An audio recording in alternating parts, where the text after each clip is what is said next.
And hello, everybody. Welcome to tonight's episode of Adventure Rolls Revenants Wake. We are so glad that you are here with us as we are following up a rather emotional ride from last week and everything regarding Connor and everything going on with that. But either way, let's go ahead and dive into tonight's session, shall we? And see where things go. Last week after heroes, our party, having arrived in the city of Arkenbridge, managed to rendezvous with Amethyst and the Harpers. There, finding out and uncovering a greater mystery regarding that of the spider and the possible trap that he has been laying for Amethyst. Finding out further information regarding his past and that he was once a Harper himself, known as Connor. Upon confronting the spider and springing the trap, the party managed to, well, at least with Revenants convincing, managed to potentially try and free Connor, rescuing him, and then doing a ritual spell on him, potentially being slightly free from this entity known as the Withering Oblivion that offered him a chance at vengeance and power and life and things along those lines. From there, he decided that he would make his way to the town of Illipur, where he would try to figure out what's going on, figure out his own means, to varying degrees of approval from the party. While Rezavan, attempting to track down Connor's soul, finding it existing within the Stormhorns, as well as confronting a mysterious entity that was bathed in light.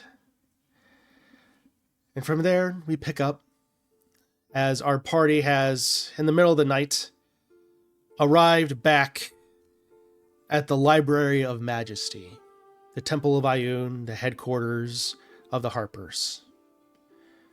Having laid rest, informed Amethyst of everything, providing a message from Connor to her, our heroes have laid down to rest for the evening.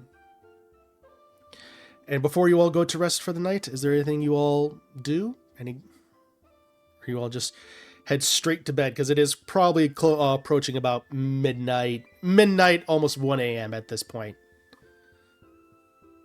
We had that nice conversation about reassuring Rezavan before in the last session. Yeah, so I think going to bed's probably at least what I would do first. Yep. I think Gideon, remember there's a couple of bottles. I think after the series of events, Gideon's drinking himself to sleep. He's hoping not to have nightmares tonight. Okay. So I'll say with that, considering how much you'd be drinking, I'll say go ahead and make a con save for me, please. Alizé will have some, but not that much. Well, that'd be a good old, let's see, 2 plus 3, 5. Okay. I'll say for your as you're just chugging away at this wine, going a little heavy-handed at it after everything that's been going at it.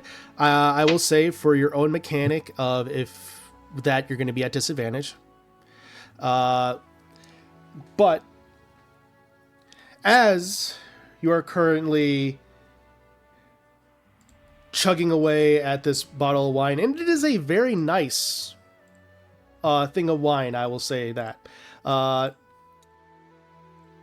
You eventually hear a strange voice, and only Gideon, only you are the one that's able to hear this. And you are currently still conscious, or at least as you can perceive conscious. You hear a... So, another soul for Gideon to save. It's a female voice. Well, I'm sorry. Who? What? It goes, oh, come now, it's me, silly. And as you look around, and almost suddenly as you're scanning, you look And you see a little bit of almost like double vision at one point. Eventually it comes together, and you see what looks to be a halfling woman, very familiar to you, is at the foot of your bed.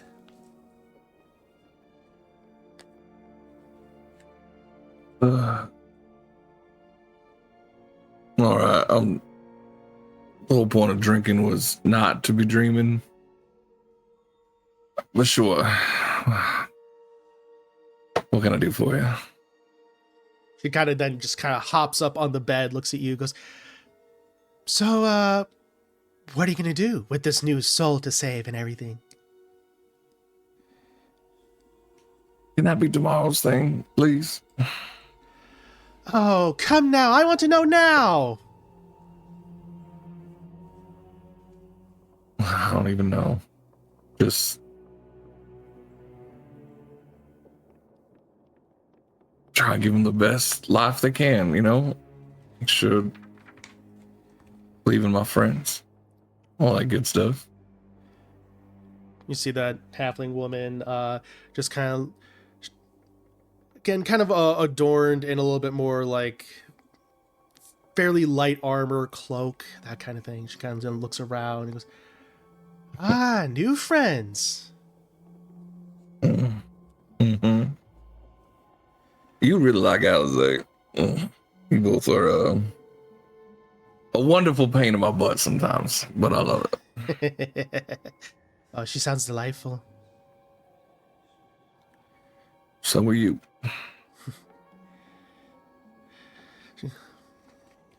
So, gonna try and help him out.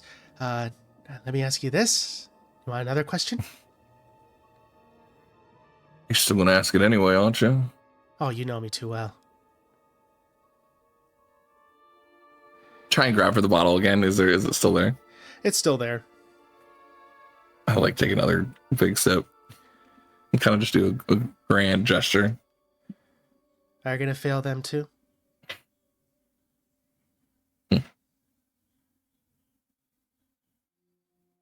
Objection.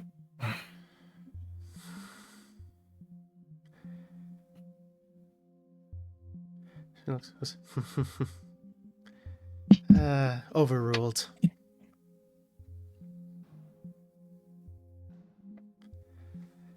I'm doing my best.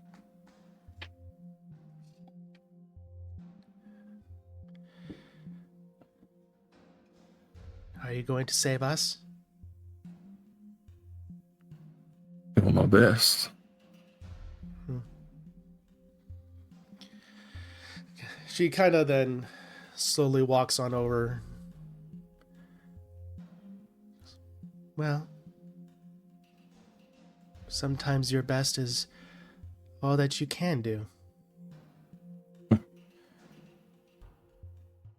Yeah, okay. It'll be good enough this time, though. I think it will be. Gideon, you did not fail us.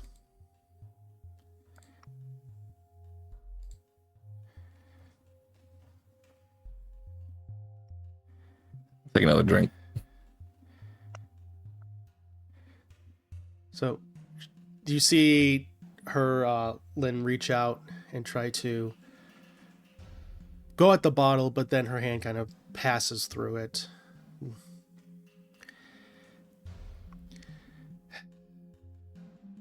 It was not your fault. That person who hired us, he's the one that led us into that trap. You know that, right? I know.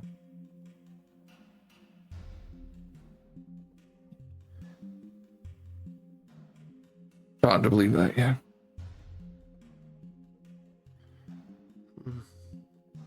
I should have known better. Oh. Yeah. Oh, come now. Not even the likes of Thorn, not even he would have been able to have recognized this. I could have gotten thrown behind bars. I'm just saying. Well, to be fair, even I could have done that probably with one arm tied behind my back. That's fair. But It's not your fault, Gideon.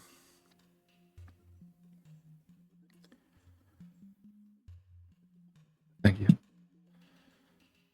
Find a way. Oh. This all seems to be connected. Oh, I have no doubt that you will. There's one thing that you're good at, is your silver tongue is good for both getting yourself in and out of jams. That is true, my friend. That is true. Well. You're not in pain, are you? You don't want the answer to that.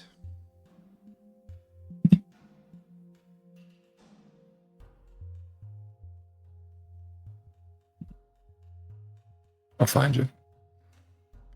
I have no doubt that you will. And your new friends will as well.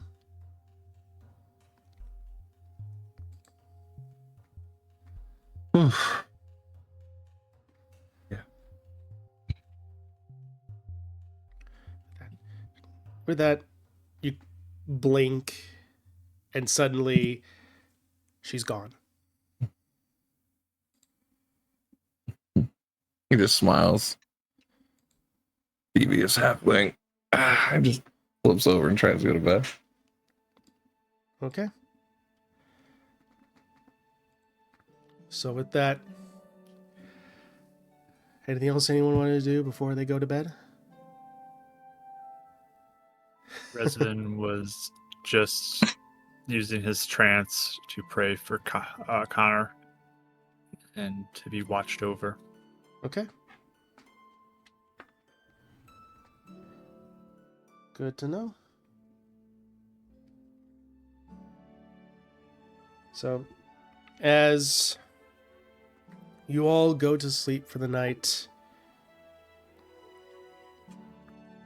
sleep finds you in different states, as the day before was an emotional one, an intense one, but eventually consciousness does find you all in the morning as you come to at various points. Gideon, you wake up with robbing headache. And I don't know why my camera just cannot I was wondering. focus anymore. Yeah, why does I look like I'm about to kill someone? I was wondering. I was Rose is about to go off. I was looking at it, like, am I doing something wrong? But, I'm so sorry for What did I touch? I actually looked down too. I'm like, oh no. So, but anyway,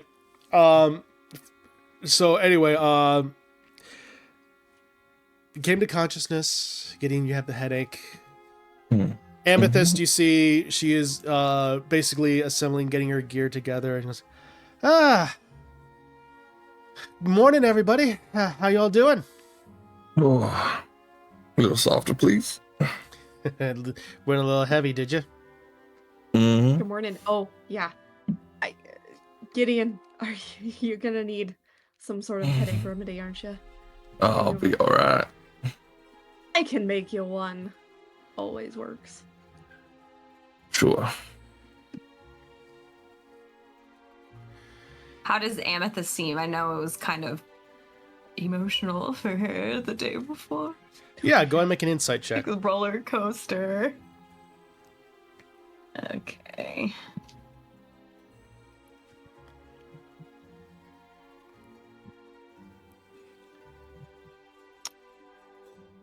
Oh my gosh, I forgot her stats.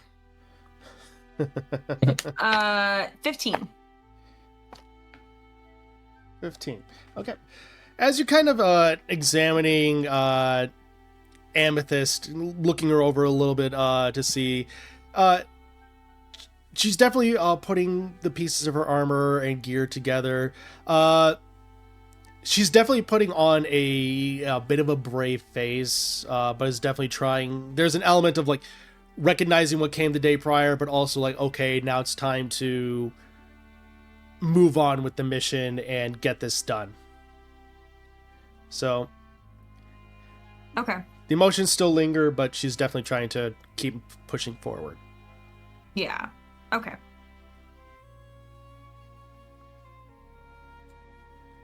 So, are you sticking around here? Me?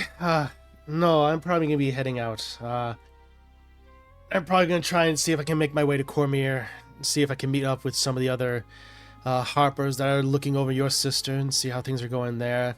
See about other things that we can go get taken care of and look into this cult of Dendar. Do you That's a think good idea. if I gave you a letter, you could give it to my sister? Oh, I could absolutely do that. Okay. I was thinking about word of mouth thing. I don't think that's gonna work, so. I might forget it. Yeah. All right. I'll be right back. So I'll just go off and start writing something. Tell her I say hi. She doesn't know me, but She would probably say hi back, so I'll say it. okay.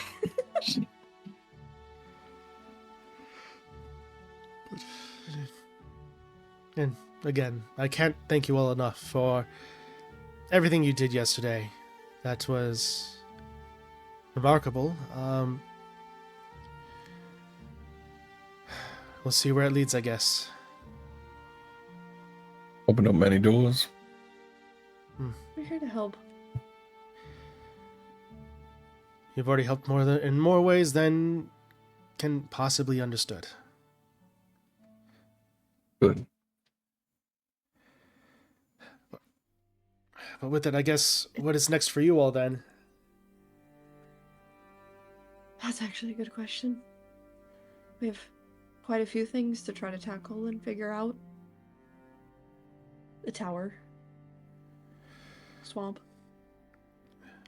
If you go for the tower, I guess my thing would just be careful. It is a mage's tower, so you never know what could be in there. Lots of crazy stuff in towers. He's been gone for some time, but Orosul is his name, but Orosul. He's been gone for some time, but even then, who knows? Magic can linger. When you say gone, are you meaning dead or you just mean he vacated? No, it was strange. Several centuries ago, according to legend anyway, he said that he was leaving to go investigate something, and then he just had never returned. Interesting. He is an elf, mind you, so he can live for an extended period of time, but still, we haven't seen him in some time.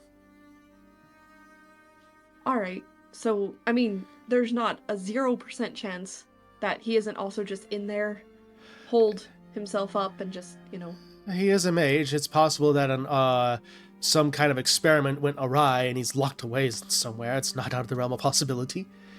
There are many stories of Elminster doing that. Yeah, I've heard a good deal of those. Well, what was his demeanor like? How do you know? Are there rumors of, was he more friendly? Was he more obtuse? Was he? Well,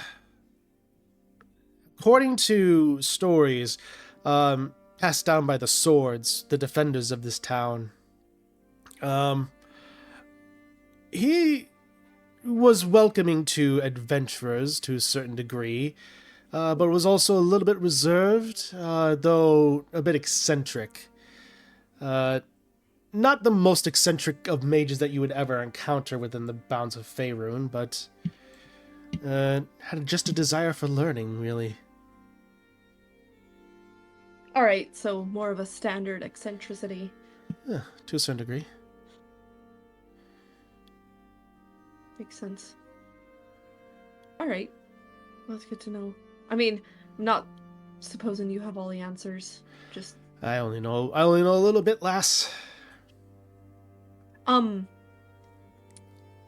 do you think anybody up in the library might know any more specific details about him, or? Within the Temple of Ayun, he wasn't necessarily a practitioner.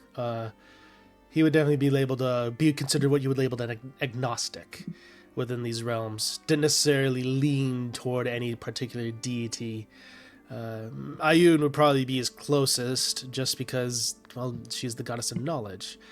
But as far as anything else is concerned, I don't think there'd be much about him. He was a skilled mage, but not necessarily a notable one as far as all the realms are concerned. He's no Elminster and he's no Harple, but he was knowledgeable. All right.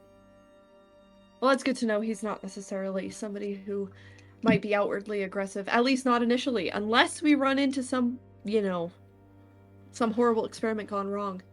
Maybe Rezavan can try his same trick he did with Connor. You want to do it again, Rezavan? Plenty of arcane traps there, though. That's for sure. Well, security devices. If it's a mage tower, you can almost guarantee that. Yeah. You had so many cases where just like a poor farmer would walk in and just like trigger a carpet that suffocate them or something like that. I mean, like, you can't really like fault a carpet. It gets tricky. It's tricky. That's what detect magic is for. We're not a farmer. Well, not a farmer, no. Well, for us, for sure. Yeah. I was just saying in the past, I've had a couple cases about it, so. Oh, gotcha. Okay, I'm done. Jurisdiction. Yeah. I'll like hold out the letter. Oh, she looks good. Amethyst holds out her hands, takes it, and goes, I'll make sure this gets to her. This gets to Ophelia. With that, she then takes it, puts it in her satchel, and goes, please watch her. If she starts to get antsy, please tell me. Okay? Of course. I will let you know. I will also inform you confirmation on what city that she is located in. We do have means to potentially try and get you there quickly if possible, but I'll let you know if we find anything. Yeah, that's sort of what I figured is you'll kind of look into stuff, and then once you figure some stuff out, I can come help if you need me. Excellent. I guess. Yes. Well, if you do make your way there, you will be heading to Cormier, and Cormier does have specific laws. You should probably be aware of that. Your weapons will most likely be bound in some capacity for magical means, where they'll only be allowed to be used for defensive purposes. So there are potential workarounds with that you might be able to work with the Purple Dragon Knights. They're usually at way stations in the border. If you get caught sneaking through the border, they will find you and it'll carry a hefty fine. Okay. So that sounds good. Yeah, just let me know, I guess. Because I still don't really have a way to contact you. It has to be you that contacts me. Of course. And I'll let you know everything that I can find when I do. And if she gets antsy or anything like that, again, I'll let you know and we'll see what we can do. Okay. Thank you. Of course. Do appreciate all your help as well in letting us stay here, laying low, relatively. Well, exactly. It's what we do. It's what we do as Hoppers. We help and assist when we can. And she looks to you, Rezavan, and goes, and if you were ever interested in joining, I could potentially put a good word in. You seem to have the heart of a Harper and someone who wants to help others. Rezavan's sitting over in a corner with his book, reading as this conversation's going on, and just kind of looks over. And, Yeah. Yes, maybe someday.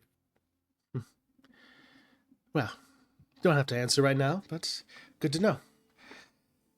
With that, if there's anything else you all need from me, I guess I should best be off. Safe. Cannot think of anything.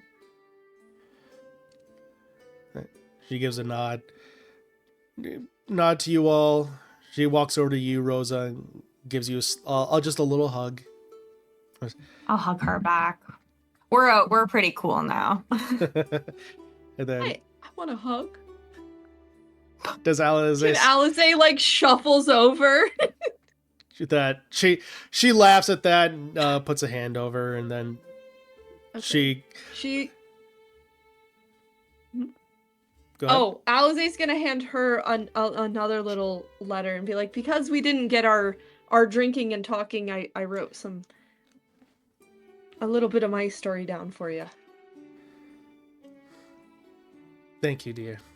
This will definitely assist. With that, she looks to you, Rosa, then goes, everything will be all right. I'll check on your sister. We'll get this taken care of. Okay. Thanks for the information. And,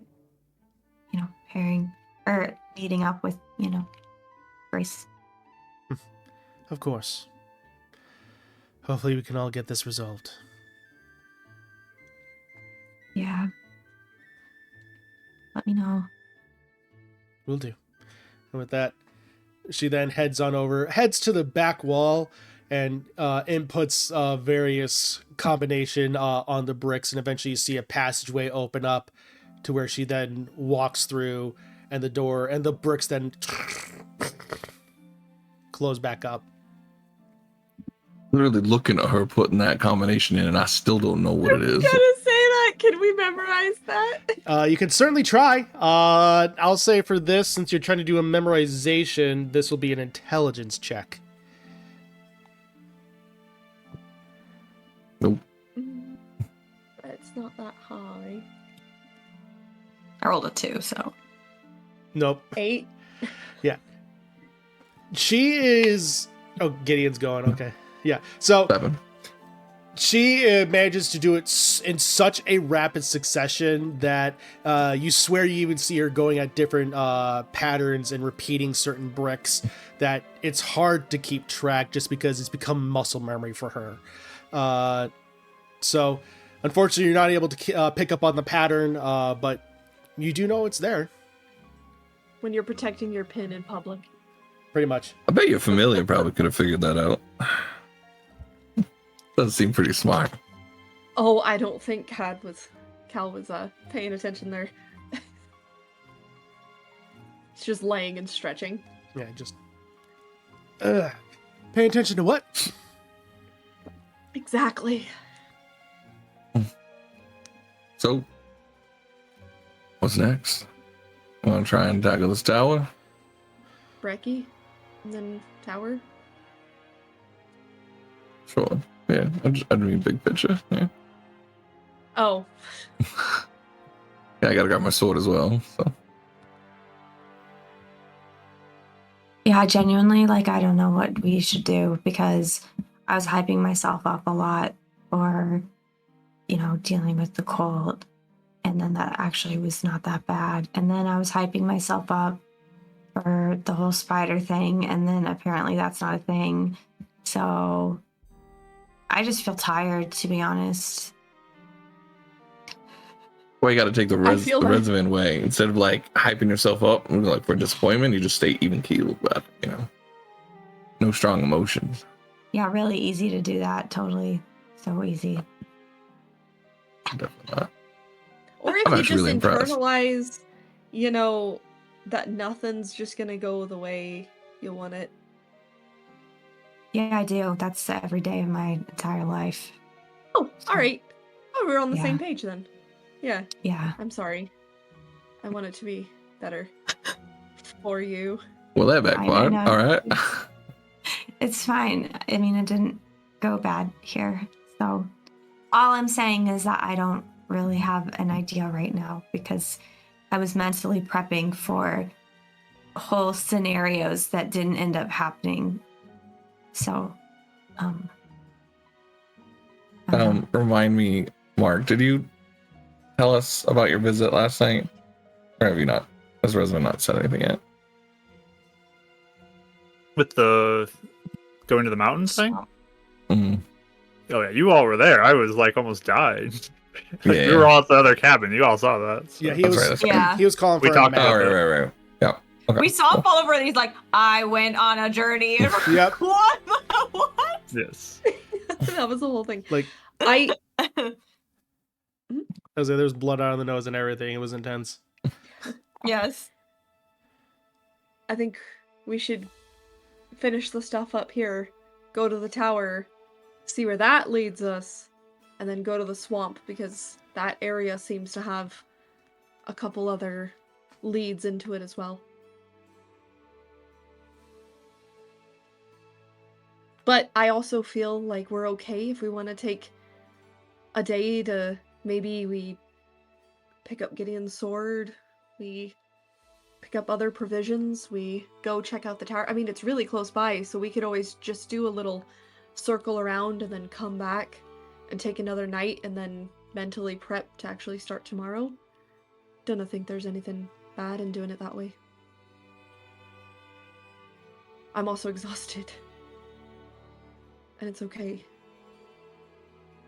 No one, knock on wood, Ow. is currently in danger of us. Well, This is so I funny. wouldn't say that. I just mean like it's not like last night where we had to take care of things. Like we can take just a small little and keep going, of course. I'm just saying, it's not a vacation. It's just a tiny breather, tiny reset. Keep going. Yeah, so Anything besides the tower and the swamps that we want to accomplish that would be up there? I mean, might as well do it since we're here. Unless something else comes up, right? Well, we always seem to find ourselves in situations where we go and check out one thing and it ends up being another 20 things after, so... Oh, that's what I'm saying. I'm just saying, unless think- we find something else. I'm just making sure there's nothing else pressing that someone wants to do. No, those are really what... I mean... That's why I'm asking the group. Just checking. I mean, checking in. technically, like Cormier is an option, but I would rather Amethyst establish some things first before rushing in there. Well, the swamp is in between us and Cormier anyway. Yeah. So that'll give us that time anyway. I mean, Resident, do you have a thought? Are you listening? What? We were trying to figure out what we want to do next. Oh, okay. Do you have a thought about what you want to do next? No, I will go wherever you go. Oh, We're going to okay. make you charge of our planning committee from now on of future events and pathways. I don't know Did- this world. That doesn't seem like a good idea. Are you like really tired from taking charge a bunch last night? So now you like have no ideas? You spent them all. No, I am just reading my book. What are you currently going over? There is a spell that looks like it can make a body stay fresh for longer. Preserved longer, right? Yeah, that fresh is a weird word. Well, I get what you mean. Gentle repose? Yes. I'm familiar with it. It's a good... I mean, it does help. I've been in situations where it's used in a pinch. Yeah, it like helps you resurrect people if you need to. That's what my dad's used it for. Yeah. The cleric in my party used it. Got our rogue back up.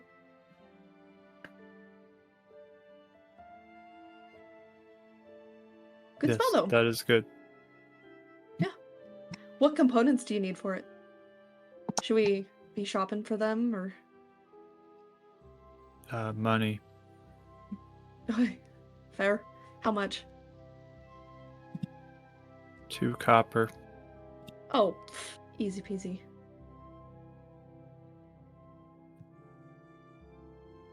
Do you Okay. have that money or do you need it?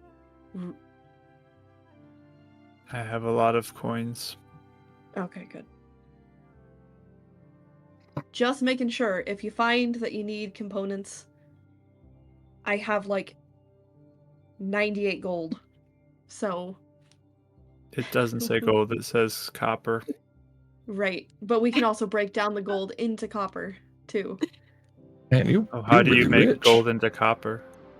Well, you go to a money transfer sort of shop, or any shop really, and then you hand them a gold, and then they hand you, is it 100 copper? It for one piece of gold, yeah. Okay, and you give them a piece of gold, and they hand you 100 copper. Resman, they actually don't change the gold into copper. It's a transfer of But value. it has called change, actually. So. Yeah. Wow, you know what? This world is I just thought is about that, to be confusing. honest. It's terribly confusing, and my eyes are opening up every single day we're traveling Gideon just together. gets up, walks out the door to like the horse trough, and just puts his head in the water and just wakes himself up for the day. That was And too you much know- for his brain. What Rosa makes smirks it- a little bit, and she's like, that'll teach him to stop drinking himself to sleep. See, I advised him not to do that. I just had a couple glasses. Yeah, the material plane is very confusing. Just oddities, but zest Anyway. of life. Yeah, so copper is the easiest to come by, so you probably have some. If you don't have some, let me know. I have been saving my money. Hmm. Okay. Walks back in. So have I. I've got about 5 gold on me. It's pretty good. I haven't had that much gold on me in a while. 500 copper. How do you even survive? And no offense, but like, Well, I just usually go fishing for my own food, and That's the way to do it. spend it on outfits, basically. Is that how that works? yeah, little trinkets every here and there. I have a bit of the rest of my funds for my doing wells and inheritances and all that, or giving over to a nice old lady. Make sure she takes care of the poor in town, and she keeps up my house. So it's not much. Didn't feel right. I feel like your Spending house any must of be it. very fancy. Oh no, it's a shack on the water. Oh.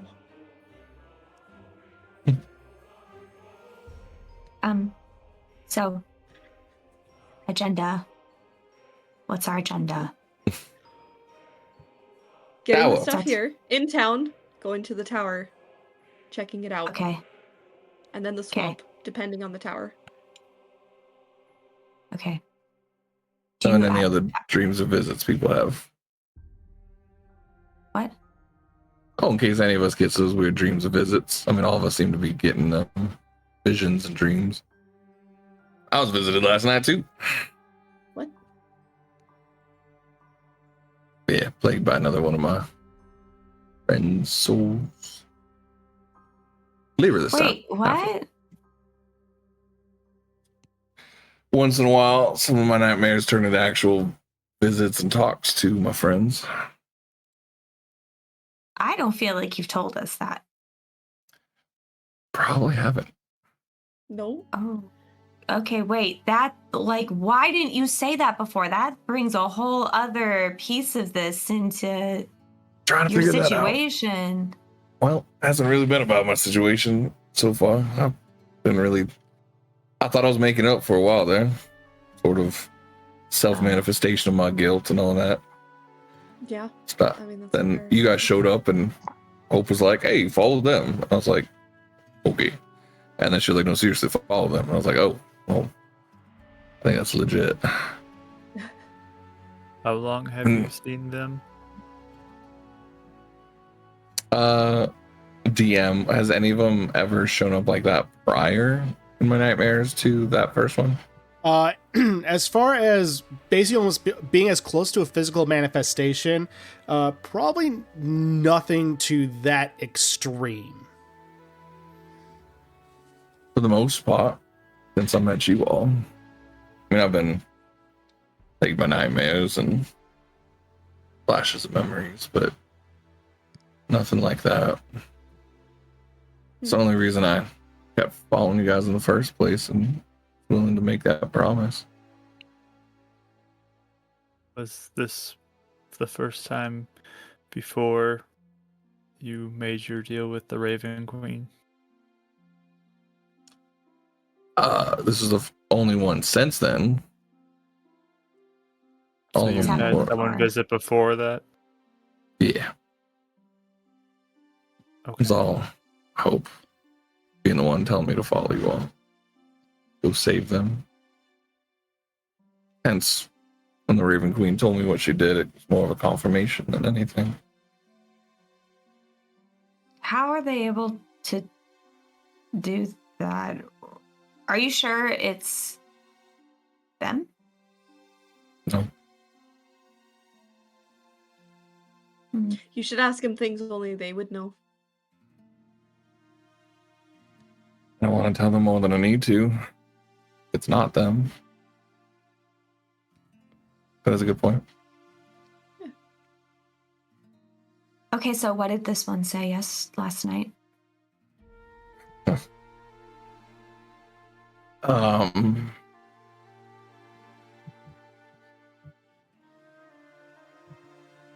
I'm blanking out. Too much drink there. She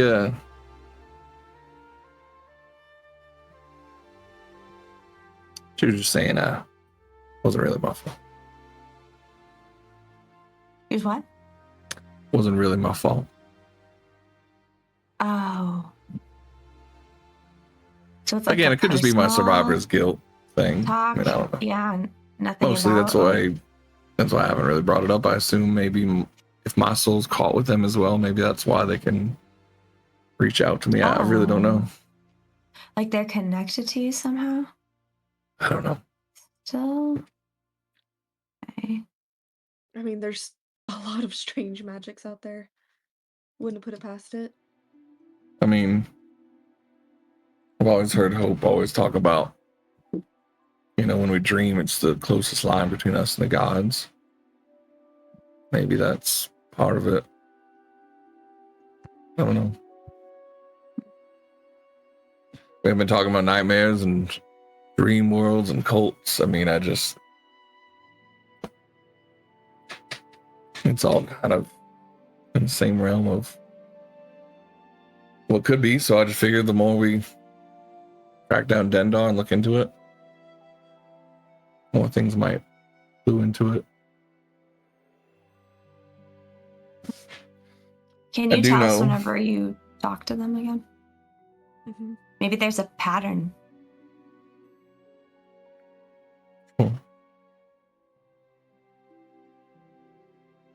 I would Uh, enjoy meeting them if I could. If they come talk to you. all right.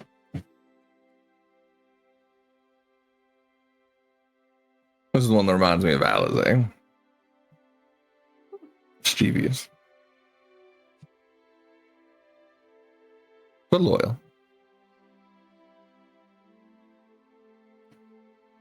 Do you have one that talks to you more? Has always been Hope. The first time was anybody else. Oh. So wait, new thing?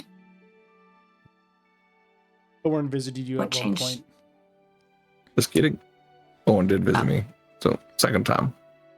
Oh, okay. So, I'm in a lot of pain, both Michael and Gideon. So, You're good. there's some memory lapses happening. Okay, well, this is good to know for sure. So, I didn't bring more up. I mean, we just seem to be having so much going on. And This is my notes trying to keep track of what's connected, what's not, and Oh, yeah, I don't know. Yeah, I it's mean, pretty wow. bad. Looks like you're No, trying it's really horrific. hard. Oh, it's Wow. Why do you think How I'll do pay you you? smudge ink like that? It's because you keep on thinking you're writing in one section, but then you realize, oh no, it's actually not connected to this. It's over here. It's pretty Oh. bad. You got to Oh be my a better gosh. journaler, as I have like No, 200-year gaps. that's in why my you guys are journal. here for. Oh, I feel nauseous. I'm gonna go. Oh, you I are an liked your empath. stationery, Rosa. What? I liked your stationery. To your sister, as you were handing. Oh, Do thanks. Yeah. you have any like pastoral themed paper, little sheep? Sometimes I draw it on there if I feel like it. That's so You cute. make your own stationery when you live in a mountain in the middle of nowhere. Did Ophelia appreciate sheep? Yeah, she liked it. I think she visited like one time, but I mean, we lived in the city, so for the most part, sheep was kind of my thing, not really like her thing. That's fair. Too I was just quiet. curious. Yeah.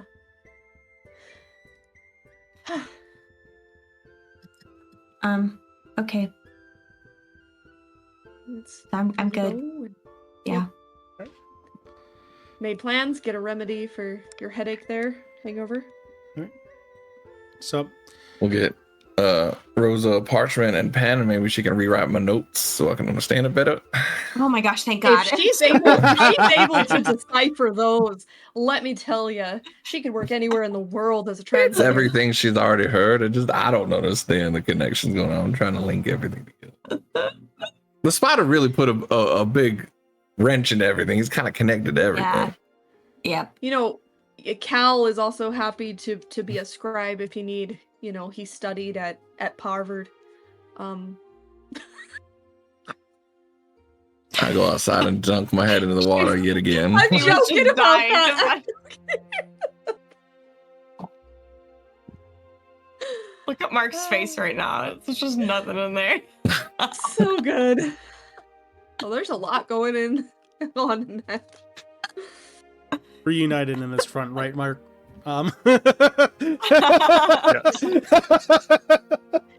So, all right. So, all right.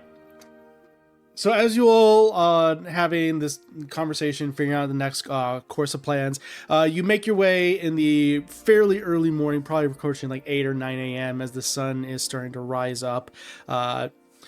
The city is starting to come alive as the market is starting to open up. The various performers are starting to get into their opening positions and getting ready to do street performance for the days to make their ends meet. As you all head to Elgath's Provisions, which is where you left Gideon's glaive to go ahead and be picked up the next day. As you enter on in, it is open, and you see the clockwork figure seemingly putting a blade down up for display and that kind of stuff. Ah, yes, you all. You are here for your weapon, I would presume. That'd be great if everything's complete. No mean to rush you or anything. Yes. 1 second. Elgath, the party is here for the wares. Yes, 1 second, 1 second. You hear various clanging and different sounds coming from the back. It's like, ah! Eventually, curtain opens, and you just see your glaive as it was. And he goes, all right. And the gnome figure just goes up on various steps and places it down gently on the counter. He goes, well, you already paid for it last night, so everything's good to go here. I managed to go ahead and transfer enchantments on over. Luckily, the enchantments weren't too intense. Otherwise, this probably would have taken a few more days, maybe even a full 10-day if it's intense enough. Did you manage to find any information regarding that wild magic zones? I know it hasn't been that long, but find anything regarding the means to be able to reassemble that Sundering Shard? Look to those. No.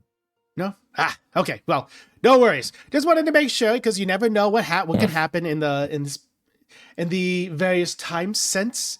But good to hear. Regardless, glaive is yours. You already paid. Anything else I can do for you before I see you off?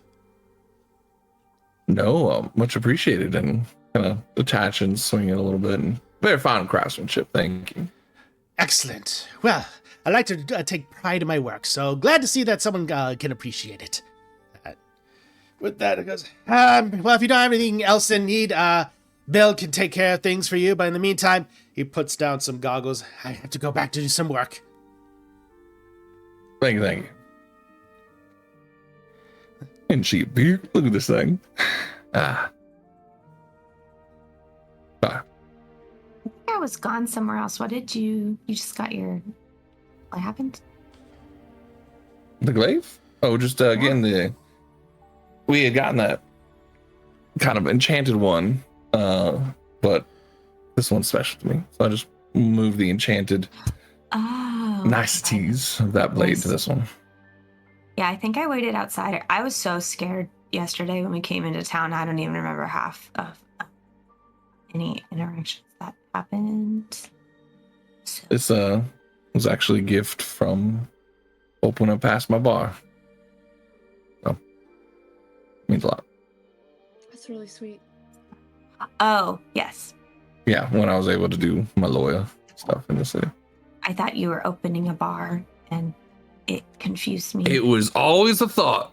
Thorne and I were always saying we're going to retire and open a bar. Maybe one day. There you go. That would be a really fun tavern. Yeah, I was going to wear like a judge's curl and everything. It's going to be great. Everybody appreciates a good pun. Usually. Hot chocolates? Well, sure. On our way out to the tower. Yeah, man, that's something good on the way. All right. So, for expediency's sake, you're able to go ahead and get the hot chocolates. For the four of you, it'll just cost you about a silver piece total. It's not much. And with that, I'll pay for it. you are able to make your way northward. I'm going to make sure I get my directions here correct. Westward to the other side of this massive walled city. And you are easily able to navigate this area because the tower is, again, it's towering over. It is an interesting structure. Even from a distance, it seems to be almost kind of like bending in different directions, where one floor goes starts to lean to the right, and the next one starts to lean to the left, and then it goes upward, just twisting spiral bricks. And eventually, after about yes. While we're walking, could I hang back and talk to Revenant for a minute? Absolutely. Okay. Thanks. Yeah, I would probably let Alize and Gideon talk and kind of beside Revenant. Really, Pawford? And then we just start arguing about puns. Hey. Hi. How were you feeling after yesterday? Because you were pretty bummed. I don't know what to think after yesterday.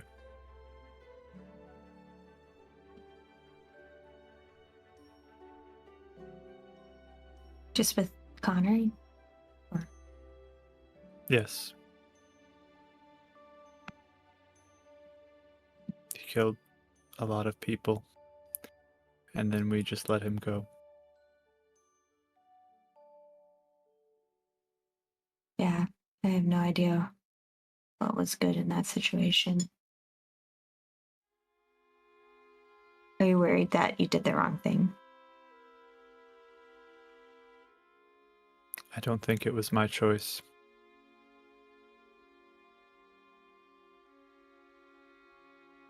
Connor's then. That's what you're alluding to. Yes, Connor made the choice.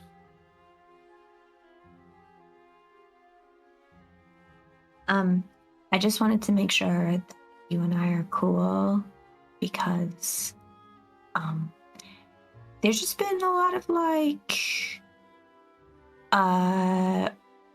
decisions that have been made that have stressed me out, and I know that I'm not like the nicest person ever when I'm stressed out.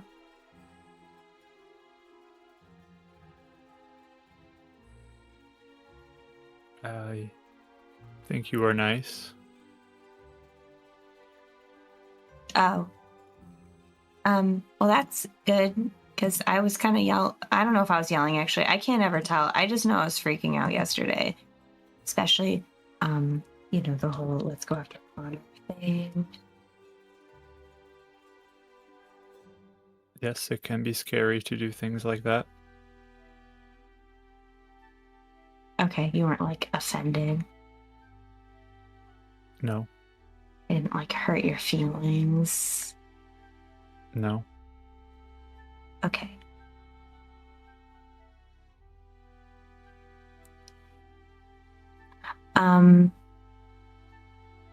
Is there a better way in the future that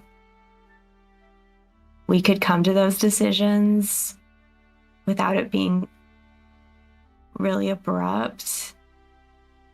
I know we had to do it. I don't know. Do you get why I was so, like, freaked out?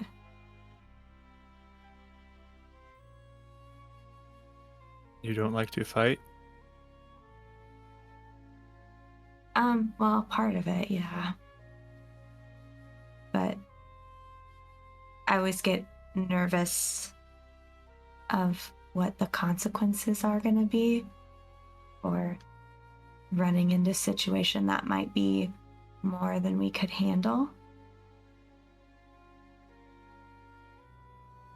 I was thinking about, like, the effect of what if we failed, or what if he was too much for us?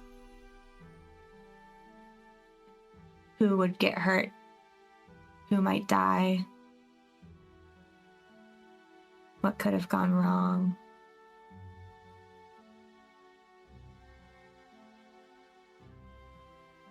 You could ask that the other way too, though.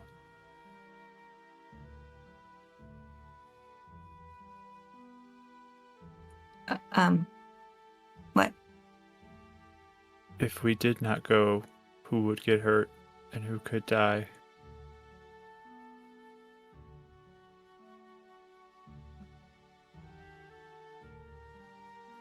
Yeah, I guess.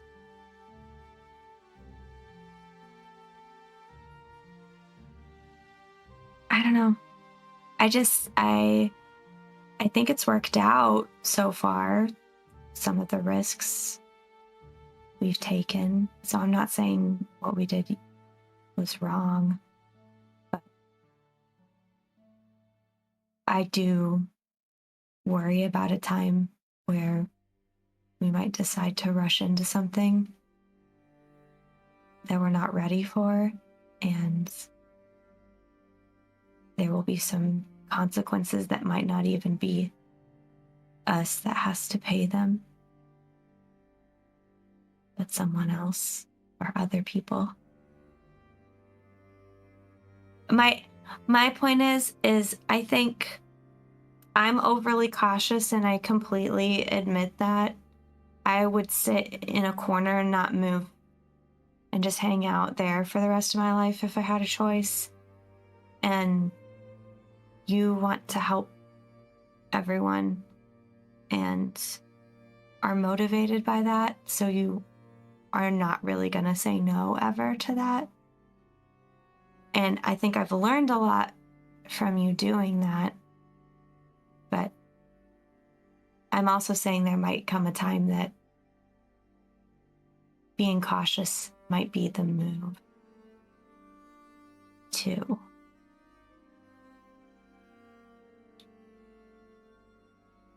You do not think I was trying to be careful?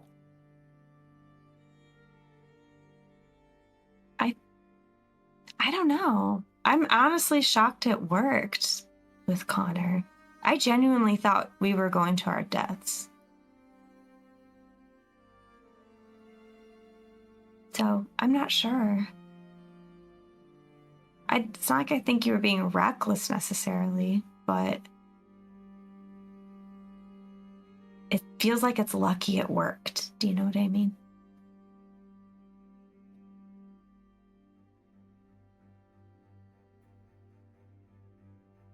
I just think that it is good to try and help.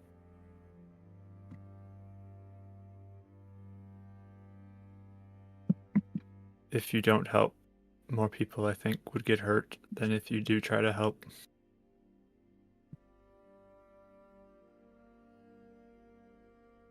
Yeah. There is a lot of smooth stone floors where I'm from. And sometimes people would spill water on them. And if you saw there was spilled water on the floor, if you just left it, someone might not see it and slip and fall and get really hurt.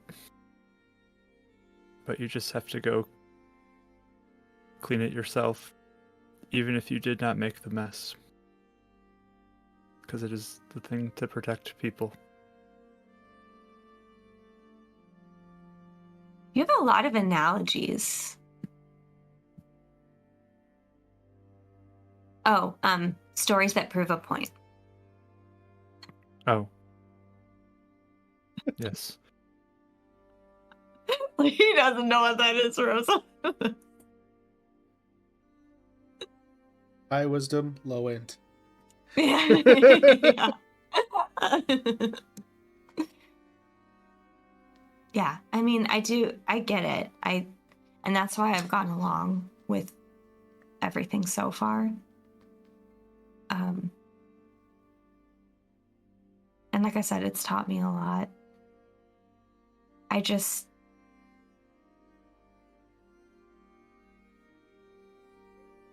I've sometimes seen some of the downsides of stepping in too soon or whatever, too. And it can get ugly. I would want to spare you that, I guess.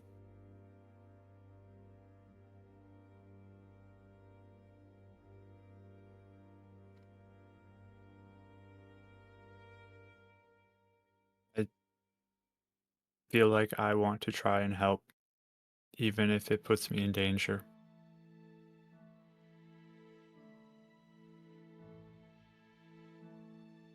Yeah. If I don't do it, who will? Yeah. But if you do not want to, you do not have to. If I go somewhere you don't want to go, you don't have to go.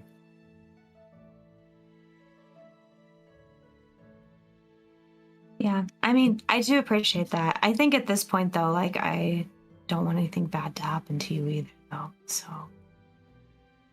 usually I if don't you're either. gonna yeah, I'm just saying if you are gonna decide to go do something, then I'm probably gonna follow you to make sure you don't die at this point. So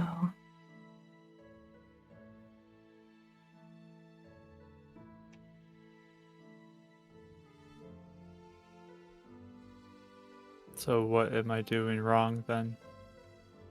I'm not saying you're even doing anything wrong. I'm just saying I'm just trying to figure out, like, in the future,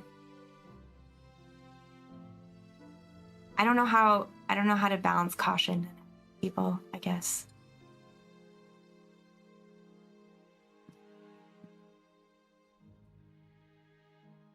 I thought I was being careful though, while still trying to help. Yeah, I think it freaks me out too, honestly, that you fell over and almost died from tracking down Connor's soul. Like, that freaked me out too. I don't think I'll do that again soon. Oh, you're not? Not right now, no. Okay. Because, yeah, that was scary. I didn't want anything to happen to you.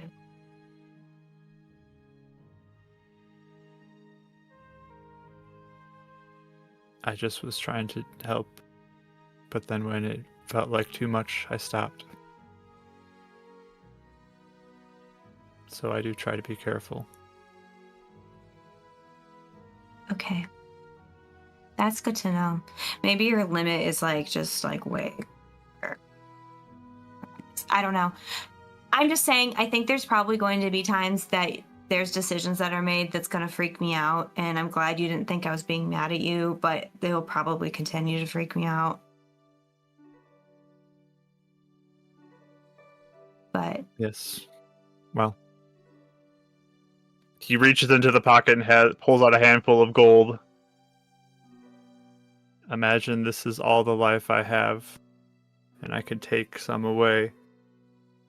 But as long as I have one, I still have life.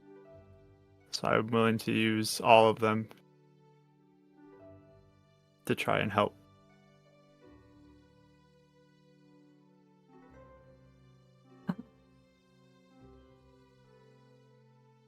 be like, you're like actually like legitimately dedicated. That is what we're taught is our life is to help and to do things, and even in death we are to help and do things.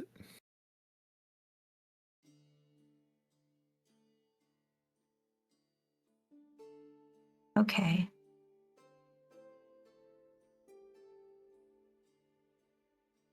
Okay. So if I have a little bit of life in me, I still will try to help if I can. So I would say my focus is to make sure you actually don't die. That sounds like a good idea. Okay. Okay, how about this then? You can do your thing and I'll do my best to trust you and not freak out. But if there is a time where I actually feel like it's like you're actually going to get yourself killed, like legitimately and truly, would you maybe consider listening to me? Yes. And I try to help you too. If you remember in the fight, I gave you the shield to keep you safe when you were in trouble. I think we all look out for each other. For sure. That's why I blasted that lady. My rock. Okay. I just want to make sure we're on the same page. There's been a lot of risks lately. It's been freaking me out. It doesn't feel like it's been... I've been normal. Are you reading a book too? Oh, what did I just say to make you think that I said that? That we are on the same page? Oh, I mean, I am always reading a book, but no, that means that we're of the same minds. We're thinking the same things, same way. Oh. Okay. I was worried you were somewhere over here and I was somewhere over here, and there's like a disconnect.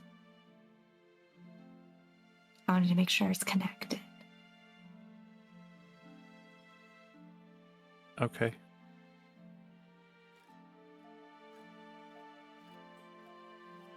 Okay. I'm done. Okay.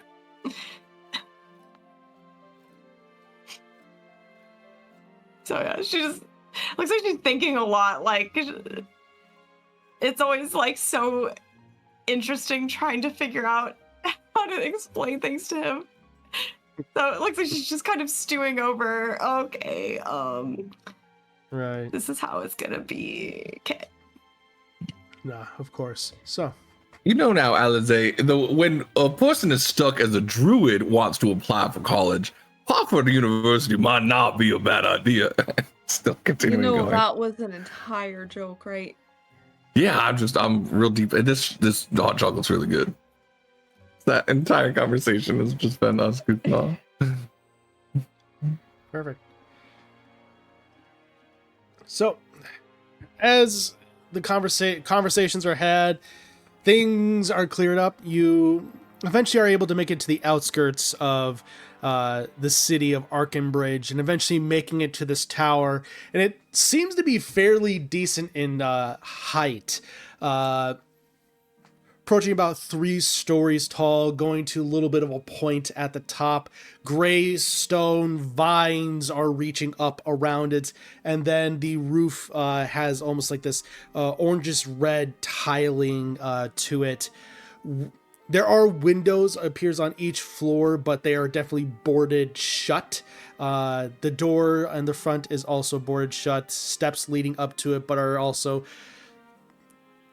slight janky, as definitely grass is starting to overgrown and claiming parts and sides of the tower itself. And so as you are here on the outskirts of this tower, what do you all do? Detect magic. All right, so that's a 30-foot radius. As you go ahead and do so, as you're approaching, you definitely do pick up that there appears to be the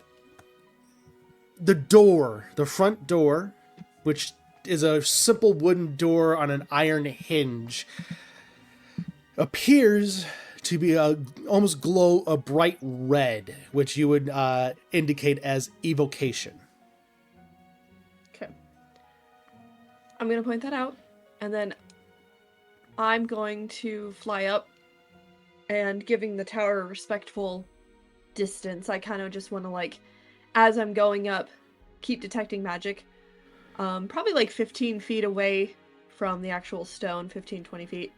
And, it's 20 feet. Keeping up and kind of just like doing a little arc over to detect magic to see if there's anything else higher up too. Every floor has something magical within it, and it's a wide variety of schools. Okay. Things you're able to pick up are things like evocation, abjuration, which is defense, divination, so prophecy, that kind of thing, clarity, and then gonna make sure evocation, abjuration, divination. Then also along the lines of you do see even transmutation. Okay. So those are the ones that you're able to pick up within the radius that you are going, but you gather that there are just so many different types of schools. It's lit up like a Christmas tree, basically. Yep. Not our world Christmas tree though. Yeah, that would be the winter solstice. Or our world Christmas tree, not in world. Yeah, no, there is a name for it. It's like celebrating a rule or whatever. That's fun. So Alice, as well as she's going up, she's gonna have Cal also keep an eye out on his end just for any marks, any signs, anything like that. And then advise the others also to just kind of like take a close look to see if there's anything on the ground as well, and just as much as we can do inspecting wise before we go in. So as Alize is doing that, what is everyone else doing?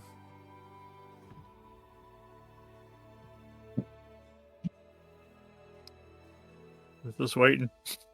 I don't know. He doesn't know what to do. Okay. So eventually, as Alize, you complete your circle. You can go ahead and roll a perception check for Cal. Yeah. Smart cat. Let me get his sheet up.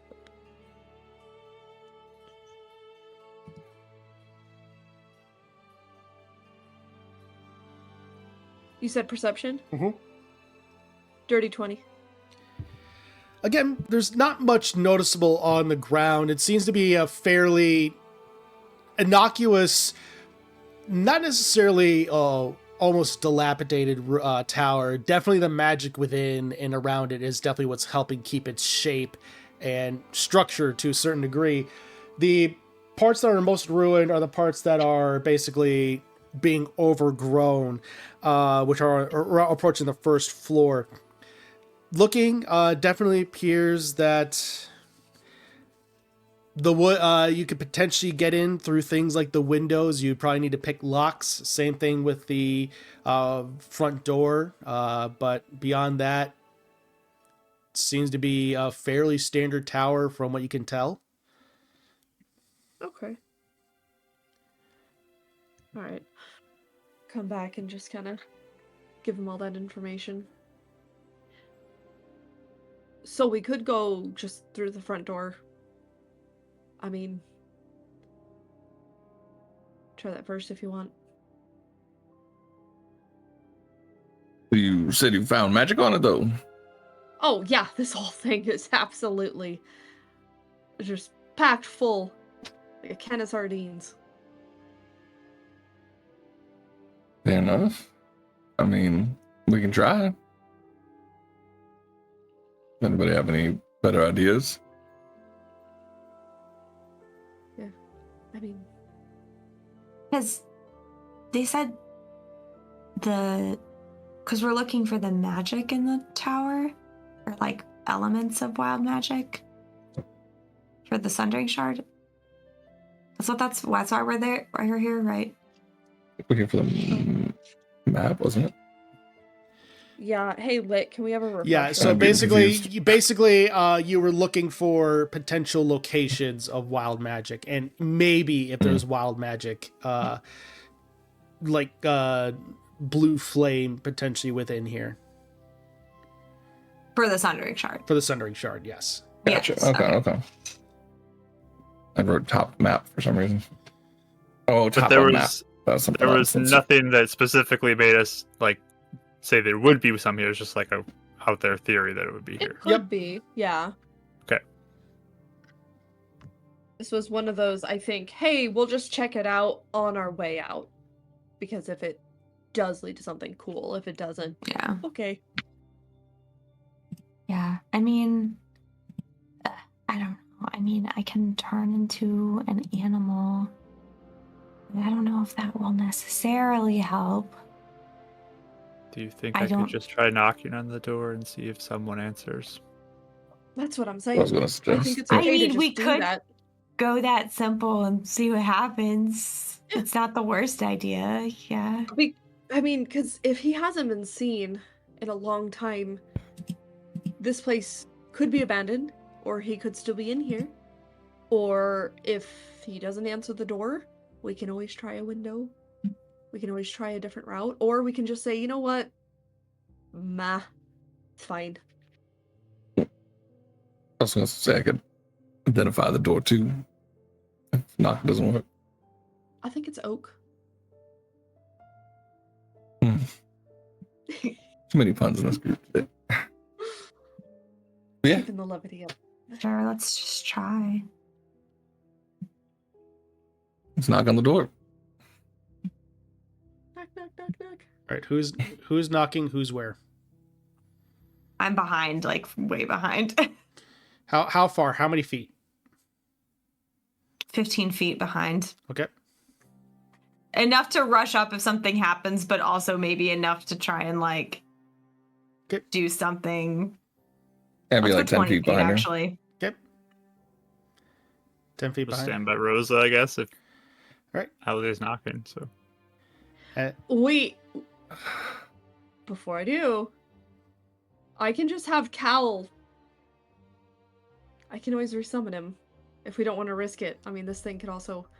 We've had enough explosions go off as well. We could all get Is a it- better safe distance. Do that. is it Let's do normal that. for wizards to make people who just come knock on their door blow up? Is that it's normal not here? out of. It's not out of the realm of impossibility. Depends on has if the happened. wizard's a jerk or not. True. Like I said, I've dealt with a lot of poor farmers just coming to knock on places and getting held up and stuff. So, yeah. Wizards also have a particular fondness for cats in general. Not everyone, but you know, Tressums are kind of a safe bet. So maybe he'll see Cal and, you know. I'll walk back 30 feet and say, "Yep, all let's right. go." And I'm gonna have Yep. Cal go up and. So, as you all get back to a safe distance, having Cal go up and scratch on the door, that's what we're going to take a break for tonight. So we'll pick up, see what happens from here when we go ahead and return from our break. Not going to miss it, everyone. Thank you all so much for joining us tonight. Looking forward to see where it's going from here. Stay tuned.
Greetings, welcome back, everybody. If you're just now joining us, welcome. We're so glad that you're here. Our party is currently in the city of Arkenbridge as they are investigating a mysterious mage tower to see if they are able to get inside and potentially find information within it. They have currently scoured the front of it, finding that it is just teeming with magic, specifically the front door, as Alize has sent her familiar Cal to go ahead and potentially scratch the front door, do a little bit of a knock, see if anyone's home, while the rest of the party remains at a safe distance. So you all are at 30 feet and beyond currently, correct? Yeah. All right. So, as Cal goes ahead and goes up, gives a slight scratch at the door. There's a like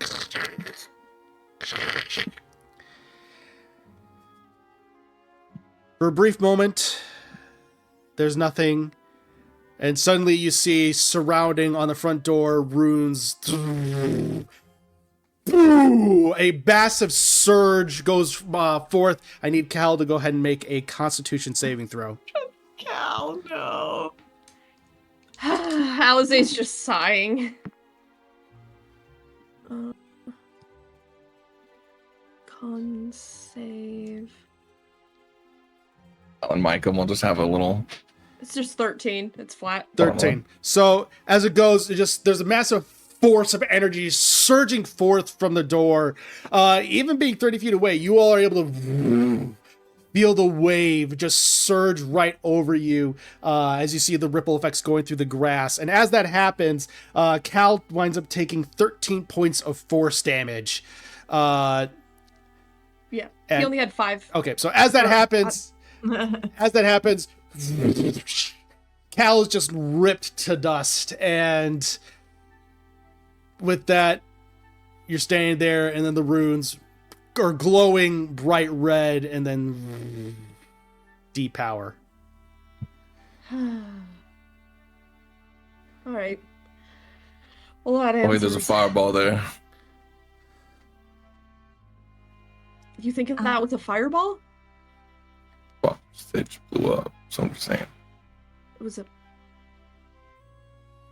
Something. I'm just saying something happened. Yeah.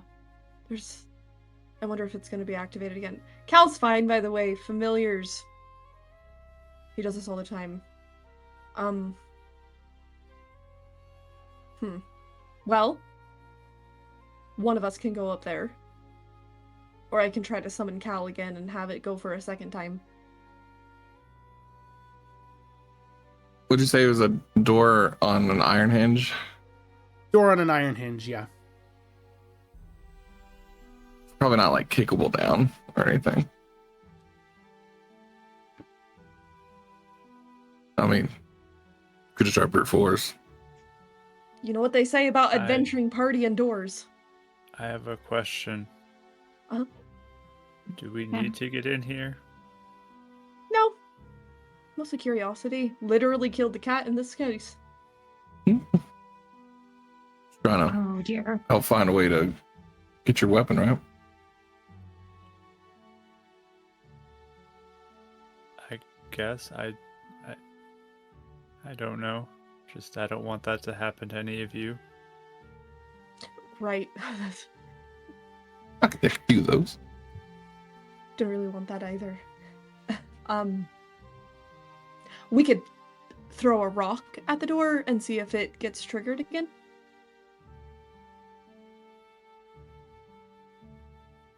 Yeah. Cool. All right. I'm gonna back up even further. Go ahead and make a dexterity check. Okay.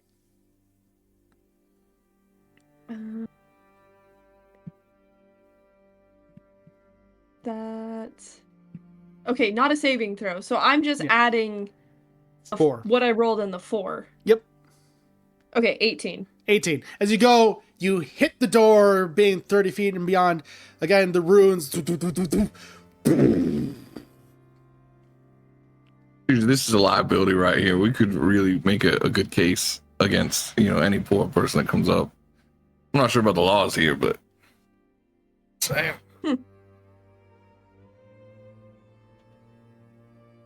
Yeah, I'm not sure. I don't know how powerful this guy was either.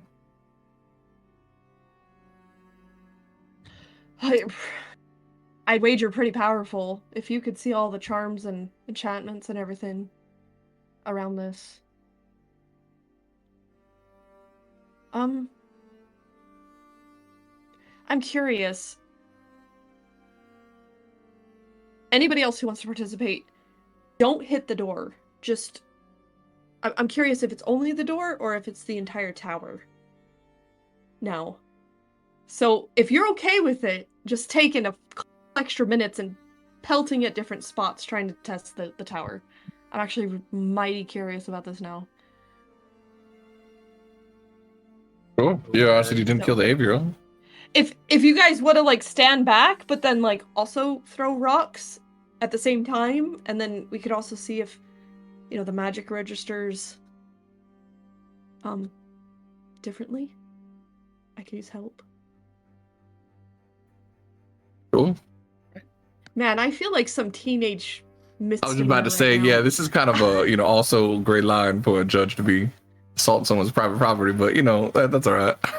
You seem like too excited about this, to be honest, but like, yeah, that makes sense.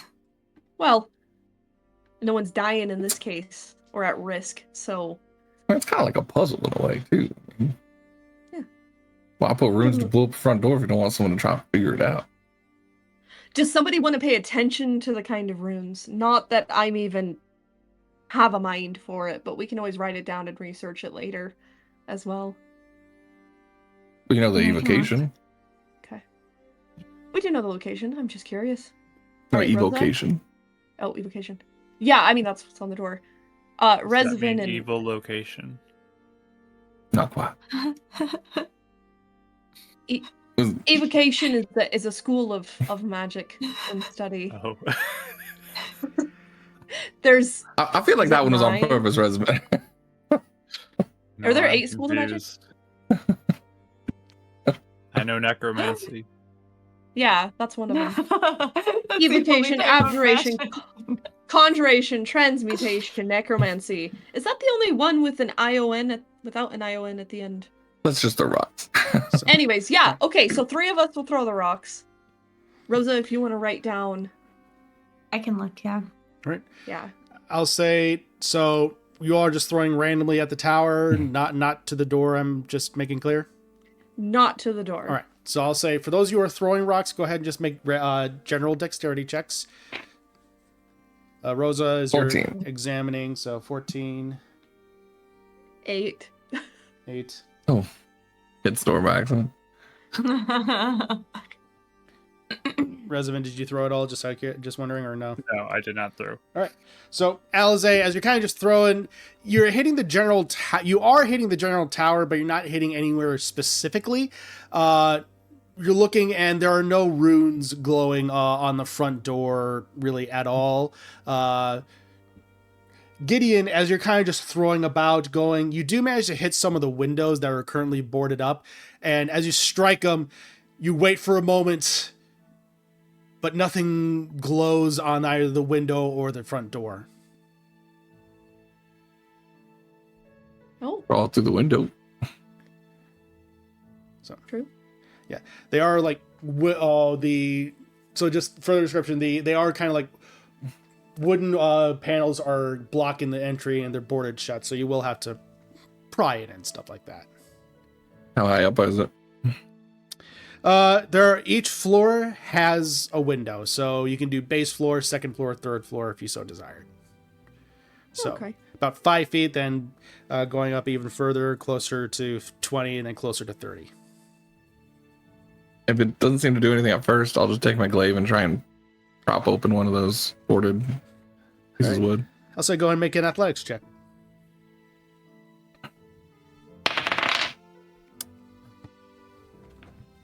Mm-hmm. 6. 6. You're going. You're trying to push and trying to go, but nothing seems to really be working. So I'm not trying to scratch my glaive or anything, Oh. fresh and everything. That makes Fair. sense. Thank you. I wouldn't want to either. Well, So supportive.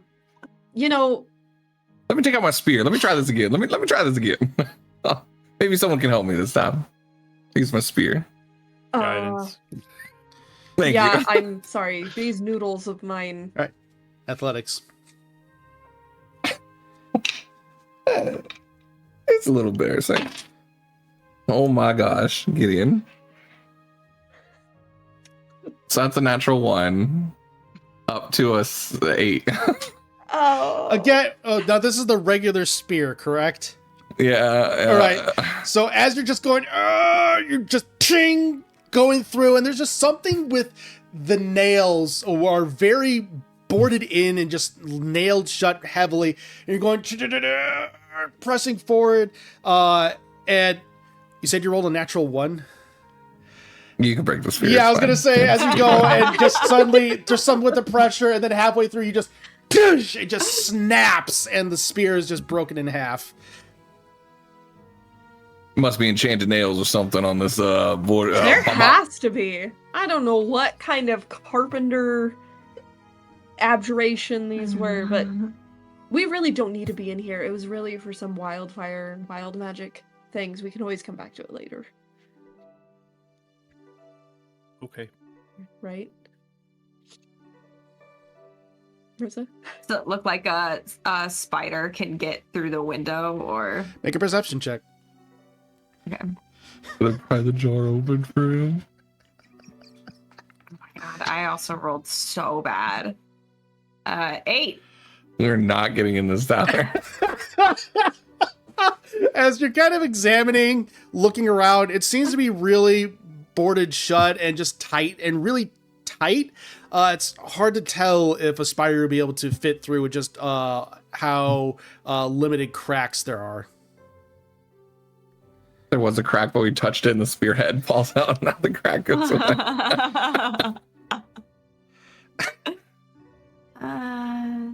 The only don't thing know. that I could offer is I can pick locks, but I don't know if you want to do that or we just want to leave. Well, trying to avoid the front door. Maybe not. The only thing I can offer is I can turn into a spider, but I don't know if there's any crack I can even go in through here. So I'm not seeing much here. Well, if you just need a crack, maybe I just use the spear to lever open a crack. It doesn't need to be as much. We can give it another go. Is that something you actually want to do, Rosa? I mean, I don't ever want to do anything most of the time, so I don't know. Well, I mean, there really wasn't anything super solid here. So no. No, I don't want to. I don't want you touching that door up there. I feel like, and there's, I mean, unless you think you can unlock a nailed door or window, but Not with these. yeah. I mean, if you want, I can try to get in. Maybe you can just open it from the inside, but then if I'm stuck in there, that kind of sucks for me. To be fair, I was holding back a rage. If you do get stuck in there, I can probably rage and break open the door, but Yeah. Yeah. So it Or the depends. window. If you guys want me to, I'll try. I'm okay without it right now. We can head back to the library, maybe do some more research for the swamp preparation, and then go. Because we didn't get to research the swamp before, right? Because that's new information since we did the research. Do we need to know anything about it, or do we just have a direction to go in? I mean, I'm saying if there's like a map of it specifically, or if there's like, locations, or I don't know. I think we already have a map. We have a map of the region. Of an old one and a new one. Okay. We can also just head out. I'm personally curious. I mean, a mage who's left his stuff here. I mean, he might have old information that's equivalent to the Abrios. I could have artifacts in here. I mean, if we're gonna have a thing to make a weapon stronger to fight the cults, I mean, that's well worth it, right? Well, if we can't even get through the windows and the door's gonna blow us up and I make mean, us do you want- doormats. Do you want me to try to do it then? That's what I'm Or saying. no? It's off, huh? I Wouldn't you I be don't- touching the door if you have to go through it, though. Me? He's talking about the window, right? Yeah, I was talking about the window. Okay. But I don't. I don't want you to get stuck, Rosa. Okay. How about this? I could just I'm poke my gonna- head in. That can happen, you know. Just poke my head in through if there's anything, and then come back if it's awful. I can try. Poke your little spider head through. So I'll turn into a spider. Yep. And I'll climb up to the first story like window. Hmm? And now that I'm up close, see if there's anything that looks like I can at least even look in and see what's inside. Oh, yeah, you are definitely able to do so. Now that you are of that size, you're able to go in and you see a small little crack where kind of like the two window flaps meet. And you're able to go through and look in. And on the first floor, you see what looks to be a fairly decently sized room that is largely open, 4 pillars around, various chairs and a table in the center. Seems to be a general meeting area, with on the far side, there's also a fireplace, and on directly opposite of where you would be, there seems to be a door leading upward. And you do see the entry door as well. That would be to your right, effectively. So, seems to be, as you're examining some crates and barrels, bottles of wine and ale and that kind of thing, seems to be a general public meeting room type area. Okay, so then if I come back out, could I go up the top of the tower to the second story and look in? You certainly can. Okay. As you go and come on out, crawl up the tower, and again, you see the slight entryway area. And as you kind of examine into this room, where you are just looking in, you don't get that much of a view, because what you see here, you're mainly blocked by shelves. Mhm. It looks to be bookshelves. Okay. So I'd have to go in if I was gonna Yes. look through that. Okay. Being nervous about that, I will go up to the third story and see if there's anything in that third window. Yeah, and then with that in the third story, where you enter in, this is one of the few levels that seems to be divided, where what you get the view of is there's a door where clearly the second floor would meet the third, but there's a desk with looks to be a globe right next to it. And then there's a chair with various books, scrolls, and seems to be various scattering of notes with also bookshelves. And then there's a door on the opposite side of the desk itself, leading to a second portion of that room. And I'll say with this, actually go ahead and make a perception check for me. That is a 18. With an 18, you hear what sounds like almost like a dull humming of sorts. It feels like almost like a static of sorts coming from the opposite side of the wall. Dull humming. Would I know? Does that sound familiar at all to me? It, to a certain degree, as you kind of are examining, or listening in, I should say, it's a dull humming, almost static sound. It's hard to pinpoint what it is because it does sound kind of unnatural. Okay. If there's a desk, do I see any notes or anything written on the desk? Yes, there are plenty. There's a desk with plenty of notes and scrolls and that kind of thing. So you'd be entering in from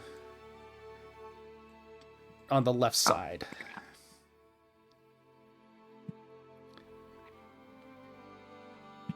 So you would definitely be seeing various notes, scrolls, and that kind of thing. Do I see anything from my view of like what the notes are about or anything? From your view, with that 18 perception even, it's really hard to tell exactly what they are just because of how small you are and the kind of the distance. The globe seems to be getting away in the way of a lot of things.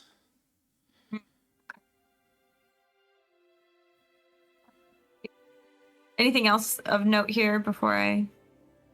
That seems to be really the most notable thing.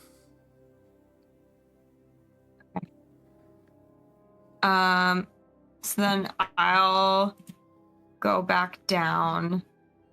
And this whole time I've mostly been peeking in, right? Yeah.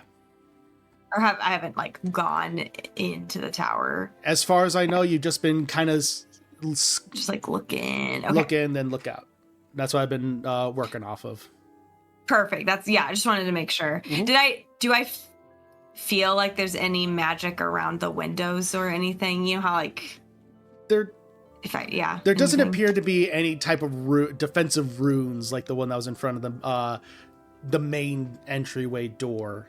I will say on the second tower, you did get the second floor. You did get the sense that there was intense magical energy on that floor. I will specify that. Oh, on the second floor? On the second floor, there was not in the window, but in the room itself. Oh, interesting. Okay. If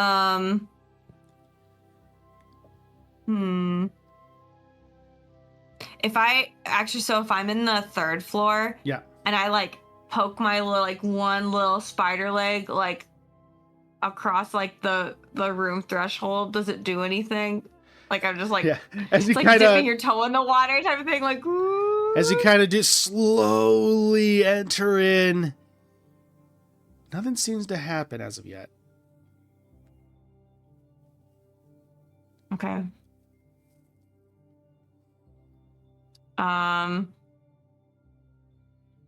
So she'll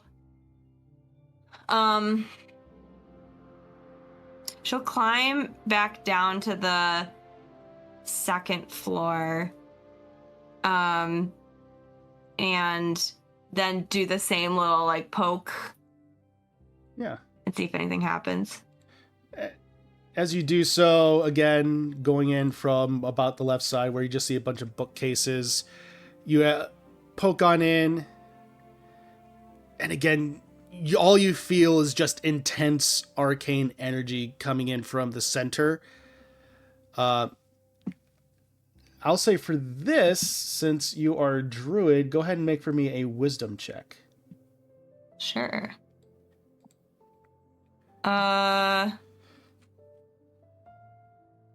11. As you kind of Rolled it great. poke in and go through, you definitely do feel kind of like a jolt of arcane energy, almost as if you were struck by a tendril of sorts. But it doesn't do anything to you, but you definitely do feel a pulse of magic here. Okay. And then I'll all the way down. I wave at you guys. Oh, it's a spider. Just kidding. Just kidding. 4 of her legs go up like. So she'll so hard to communicate, and I don't want to drop my form necessarily just yet. I'll like, I point up, and then I have my little legs go. Make a performance check.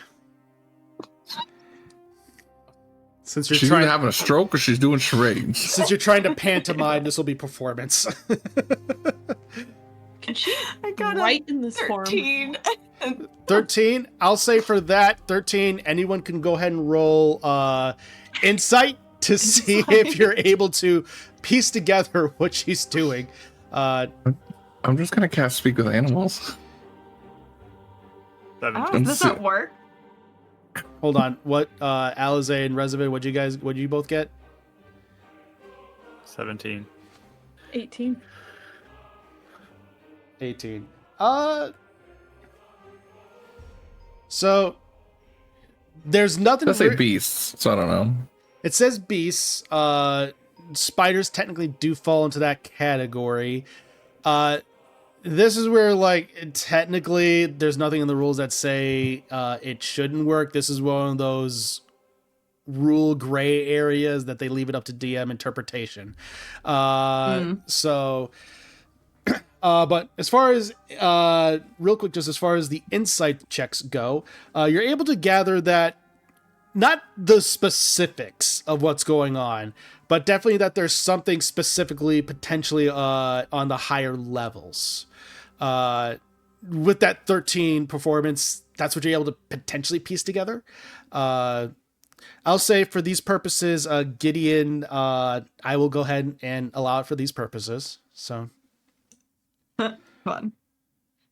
Not sure if this would work on most spiders, dear Rosa, but can you understand me?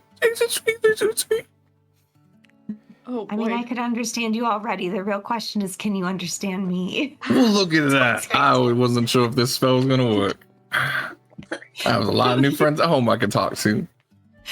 I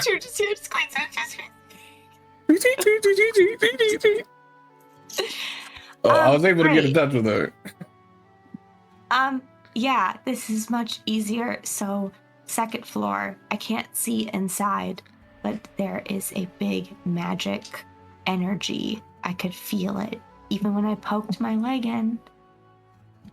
And Relaying that to the group, obviously. then third story, I could hear like a buzzing. There's a lot of notes and a lot of books, but I didn't go in because I wasn't sure if that would be, smart. Just finished awkwardly lecturing Resident on being careful, so I'm not going to be a hypocrite right now. Or ever. So you already did push your hand across the way to just see if anything went off? Yeah, third story was fine. Second story, I definitely felt something. It reacted to me, but it didn't do anything to me. Look at you being adventurous. That was horrifying.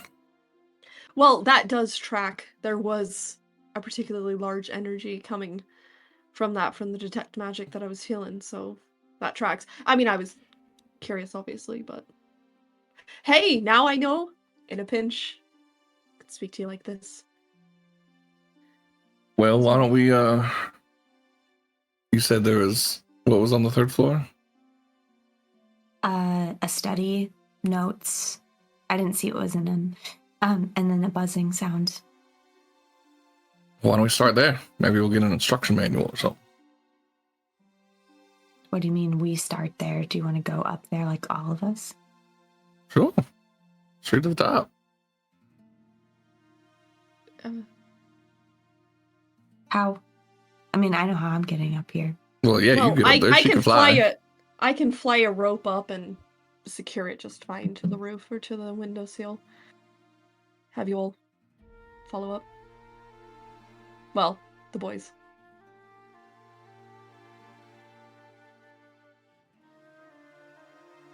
Yes. You could probably have more information in a study than trying to go. Maybe there's a way to turn off the traps in the place. Who knows? True. Okay. That's what we want to do.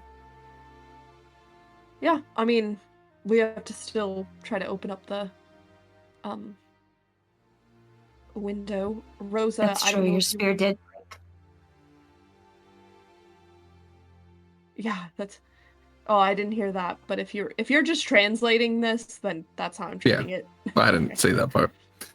He didn't say it. Didn't say anything I'm about the spear. wondering if Rosa, if you wanted to try to peek your head in a little bit further now, or if we just try to bust open the window. Because it's boarded up, so it's not like Rosa can go in and open it because it's boarded up, right? Right, that's true. Yeah. So You'd have to unwild shape. it's not like a windowsill. Yeah. So, I mean, one of you two wanted to take a literal crack at it. Yeah. From down here? No, I'm gonna fly a rope up and get it nice and secured, and then Go ahead and make I'll do 2 ropes even. Go ahead and make a survival check to see how secure you're able to make it. Okay. If you're doing 2, then Then double Yeah. it. Yep. Okay. So you said survival? Yep.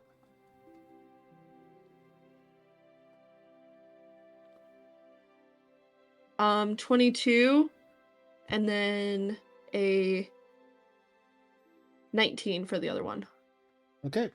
So as you go ahead, luckily with the boards, you're able to find and kind of get them through and use them as a means to be able to secure a purchase and time through, get a nice knot in there for both, as both ropes are then thrown to the ground as means to be able to go ahead, and for those who wish to use those as means to be able to go ahead and climb up, you absolutely can.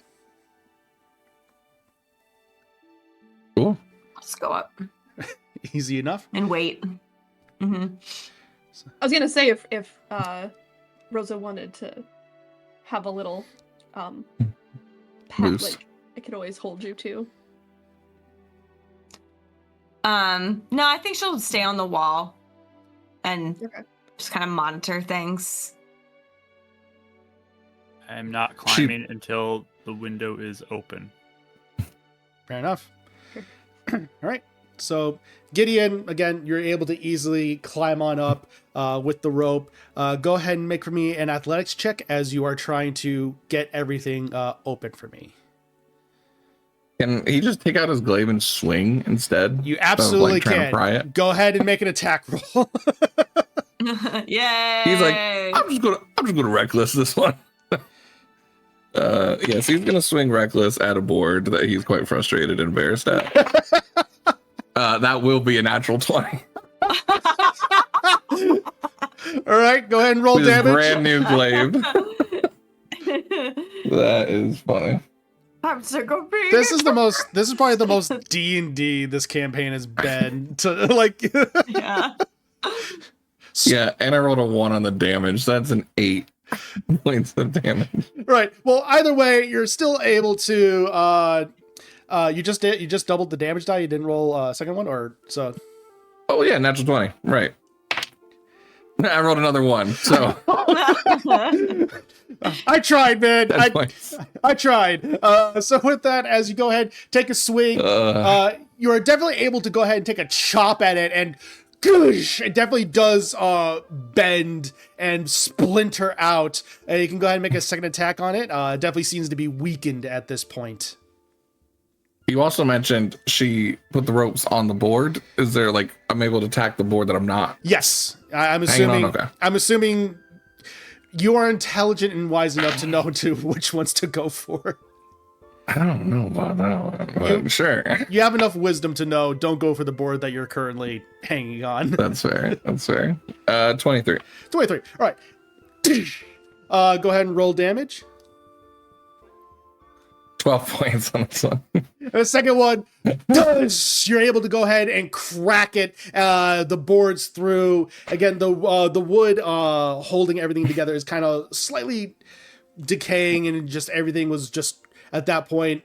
You hit it at a point where it's able to break through, and you have it where it's size enough to where everyone could go ahead and be able to make their way through. And luckily, the board that Revenant and Gideon have been holding for the ropes, you're able to go ahead and make your way on in. Resman, it's should be good. If you want to come up, I'll jump in. Right. Just to see if anything goes off.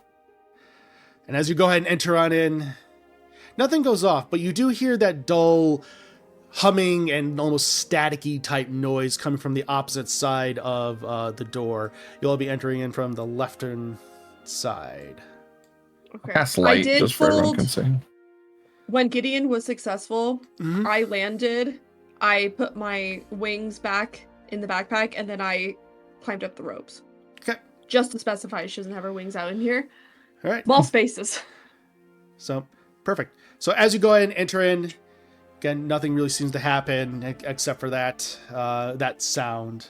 So you see before you the desk with the globe, door leading to another room. There also appears to be a chest of some kind. I'll go in as Spider and maybe I'll stay a Spider for now because maybe I need to keep scouting out, but I like over to the desk because I want to go look at what's on the desk. As they are all I'm gonna take a entering look. in, can I just observe if there's any visible change from outside the tower or anywhere Yeah, now that they've entered in? go ahead and make for me a perception check. That's a natural 20. 24. There we go. Okay, now we're getting the roll. We got the janky rolls out of the way, folks. All right. Yeah, there we go. All right. So with that, as you're kind of looking around, there's nothing really noticeable of a change regarding the runes or tower in of itself. Though there is almost a slight dull red on the front door. Not fully activated, but there's definitely a sense of alert. Does it change at all? It's Or not. is it just like persistent now? It's persistent, but it's not sending a shockwave. Can I throw a rock at it now?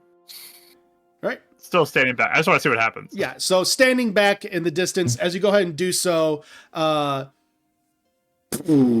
shockwave happens, and all three of you who are currently in the tower, you definitely feel the slight shockwave go. There's slight dusting and rumbling coming out.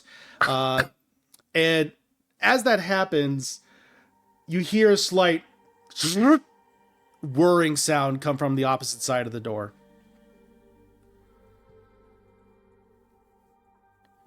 Rest of it. It's the villain all along. I just gotta wait. Revenant! And you just hear a slight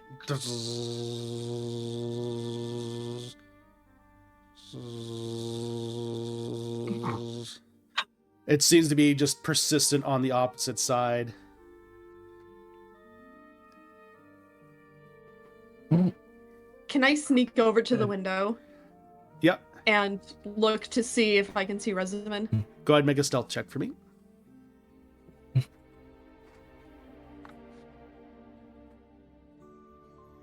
Where's stealth? Why am I blind? 23. 23. All right, you're able to go ahead and sneak on over. And as you're looking around, you do look, and you are able to see Resivin on the ground. Does the door stay slightly red, or does And- it go back to its old state? And now, as it goes down, it's now back to being slightly red once again. Okay, so it's still somewhat active. I'll just say the door is slightly red. Oh. Him. Did you do that? Hmm? Can you ask him if he did that? Yeah, we're all like barely whispering. Yeah, I think he did. He said the doors are a little red. Or did he just do it on Like- its own, or did he do something? No, that was him. I'm pretty sure. Okay, we're just assuming. Well, yeah, because Resident didn't say he did. I was just I did checking not on say I him. did. Yeah. Yeah, that's true. I'm Do you mind just clarifying that? okay. I'm gonna pop over. Did you do that? Did you throw a rock or something? Yes. Okay, yeah, it was him. Okay, we're just making sure. I don't know. Maybe So- someone woke up and activated a burglar alarm or something. So the door wasn't glowing like this before. So that might just be that the tower is clearly aware that we're in here. Probably didn't come in the way it wanted us to. Well, the door didn't want us to enter in either. Cool. I'm reading the notes. All right. Uh, Go ahead and make an investigation check to see what you're able to ascertain. I want to take a look around too. Go ahead and make, since you're generally looking around, go ahead and make for me a perception check. 15. 19. Alize, what specifically are you looking for, just to clarify? I'm looking at. I know we got a general picture, but she's looking for switches that we might be able to shut off. Mm-hmm. And then, like, sigils, runes, inscribings, that specifically. Right.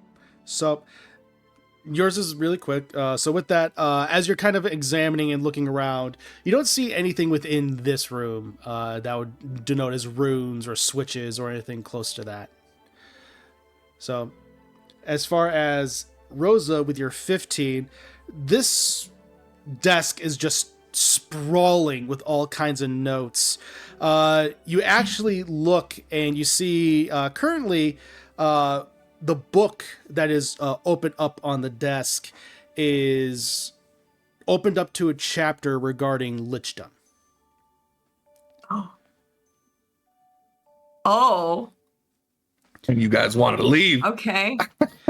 There is you're able to read that this is going into the theories of how to become a lich. That there's the theory of collecting of souls is needed to make something known as a phylactery. And the phylactery is what the lich uses to separate one's soul to that, so that way they can effectively live forever and regenerate. And in order to... And then you continue on reading with that 15 investigation, and you come across an interesting element. That there are specific... Sorry, Mark. Oh, Mark texted me a gift. okay. He's talking about the So... Napoleon Dynamite gift that's like, I want that. So... I'm talking about. As you are currently examining, you do find that there are indeed objects that can hold and store souls, and they are known as soul gems. Okay.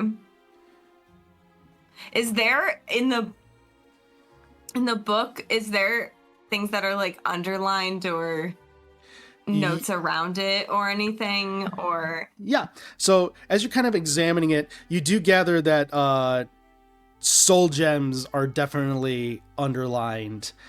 Then further, with that phylactery, and there are scribbles. I'll say go ahead. There are definitely scribbles. What languages do you speak again?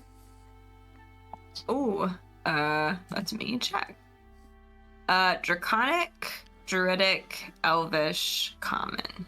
Okay, so these are written in Elvish, so you'll definitely be able... I figured, but sometimes people like to make the spicy choices. So with that, as you're looking, this is written in Elvish, and there are notes about you just seeing how this person's just writing down various things of extracting one's soul and how to do it, that he wants experiments to figure out how to trap people's souls. And interestingly, there's a note. I have many, and you see a notification of, I have many pets I could try this on. And pets is quotation marks. There seems to be, with your passive insight, you're able to tell that it's not a literal in terms of like animals, but how this person views things. And like, she's a spider, so she's probably like crawling along the notes as she's reading it. And then like, as she's reading the end part, like, her little like she has her little spider eep pose. I have a specific image in my head of it. But I don't know if you still have the spell up, Gideon, so I can talk to him. I think it's 10 minutes. Yeah, it's 10 minutes. You would he's definitely probably, as you were reading that, because I was having him plan on going over to the trunk, he's probably like, telling you a story of, yeah, we always talk about like every single chest could be a mimic, so you just always go happy life, happy mimic, as he opens the chest to see if anything happens. That's what he's doing while he's talking to you. Okay, because I don't know when you do that versus when I say, Gideon, come over here. Yeah, it'd be after he opens the chest. So, okay. Once he gets your attention. So as you go ahead and open up the chest, again, you look in and you find more books. These books are relating to various things of studying of the arcane, ranging from general magical studies, as well as even that of necrotic, and also studying various what looks to be books about monsters. Yeah, Resvin would like to. Oh, yeah. Yes, sorry. It's only funny if it's an actual mimic. Gideon, that wouldn't have been funny at all if you would have blown up. Hey, so... Well, mimics don't blow up. They just bite you. Yeah, I understand that. I was thinking more... Anyway. Fair enough. Okay, I think this person was a bad guy. So what? I think this person was a bad guy. Got a Probably. whole chapter of lich stuff in here. Looks like he was experimenting on people and their souls. Resident might be interested in this, actually. Could you tell him? Did you guys find something? Is it Lichstone? Oh. Yep.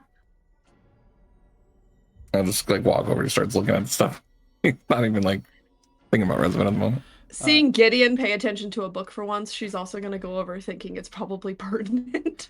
So, can you grab At this Resident? point, And kind of just yeah, waving like Alize. Meanwhile, we pan over to Resident. yeah, What I would like to be doing during this time. yeah. Well, we're gonna go ahead.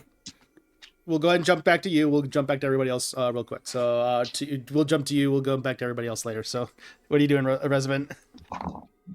I'm curious now, like with the explosions, if there are any remains of anything, like any people in the grass around this tower. Like somebody could have died here in the hundreds of years that he's been gone. So I'm just gonna go searching for remains. I'll say go ahead and make a perception check. Super smart. I will guidance myself before I roll too, just in case I want to use it. Fair enough. Yeah, I'll use it. 19. 19. Right.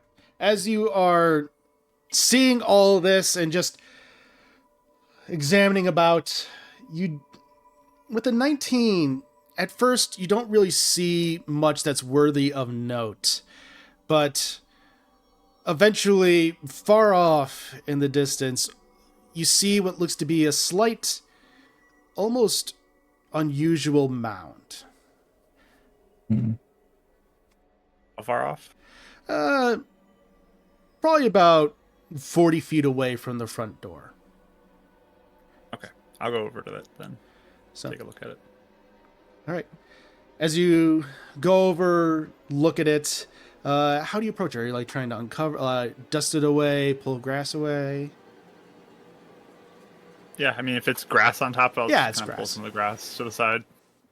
As you slowly start to remove like some of the grass and you start going down, eventually the empty eye socket of a skull is looking right back at you. It seems to be about the left face.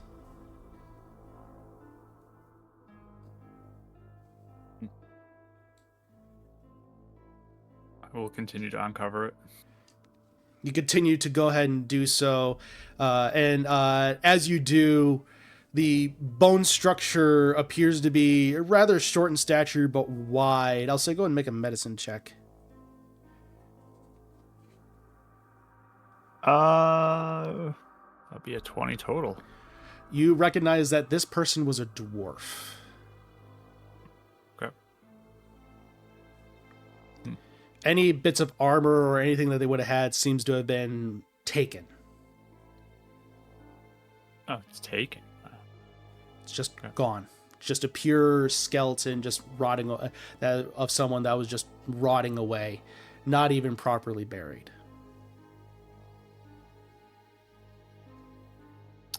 At this point, he probably would start kind of pulling the bones to be like wrapped from whatever grass, so he could potentially bury it at some point. Yeah. Easily done. Some bits do kind of break, but eventually you're able to go ahead and gently assemble them back in a more respectful manner. So if there's nothing like remnants of anything or pieces of metal or insignias or anything like that, he's fine. He just would be doing that until somebody called him over, probably. But Yeah. At least it seems with the 19, as you're looking, that's what you're able to find. This one seems to have been stripped clean.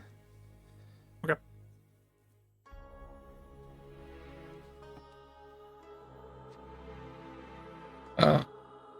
Kind of stumble back from reading that and just go to the window. Oh, I was already calling him. Oh, yeah, I don't know if you Yeah, were or you- not. You asked, yeah. So Cool. So, as you put the skeleton Okay. back, you hear Alze calling you. hey, you're gonna want to come in here, lad. Okay. There's necromancy talk in here.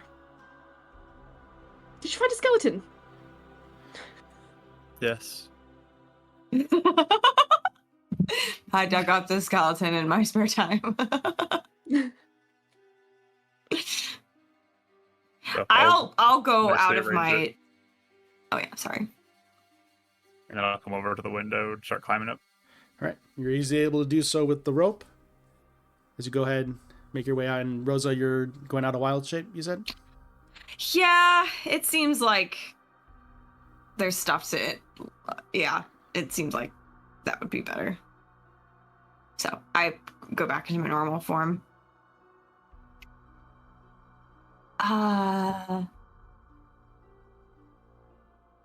If now that I'm like around more, is there any other notes I can find about this, especially? About the necromancy lichdom specifically. So, Yeah, or anything that might connect to it, I guess. But yeah, go ahead and make another general investigation check. I'll go over to the Oh. globe while as she's going through that, and I try and see if there's like any markings of like targets that he's put up. Go ahead and make for me a perception check. I'll help whoever needs assistance as well, just to. Okay. oh, Oh, we both do. As she's Actually, spinning it. if Resvin comes up here, I might ask him to help me if he okay. wants. The book? Yeah.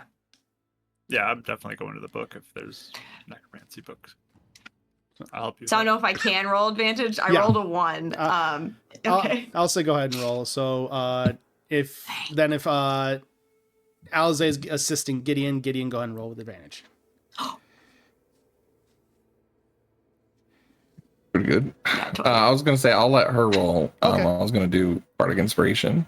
Perfect. Alize, if you could find anything, I don't see anything of meaning on this per se. You're good with maps. All right, and this is a insight. This will be a perception check as you're trying to notice any possible targets on the globe. So You get an extra d6. Okay. You can tell like he's like sharpened in, like this is like his now like investigative mode instead of like Okay. having fun mode. 26. all right, Yeah, 26. good. That's a good choice. Yeah. Rosa, what'd you get? So I'll narrate. Basically, I'm like, Resident, look at this. Can you help me?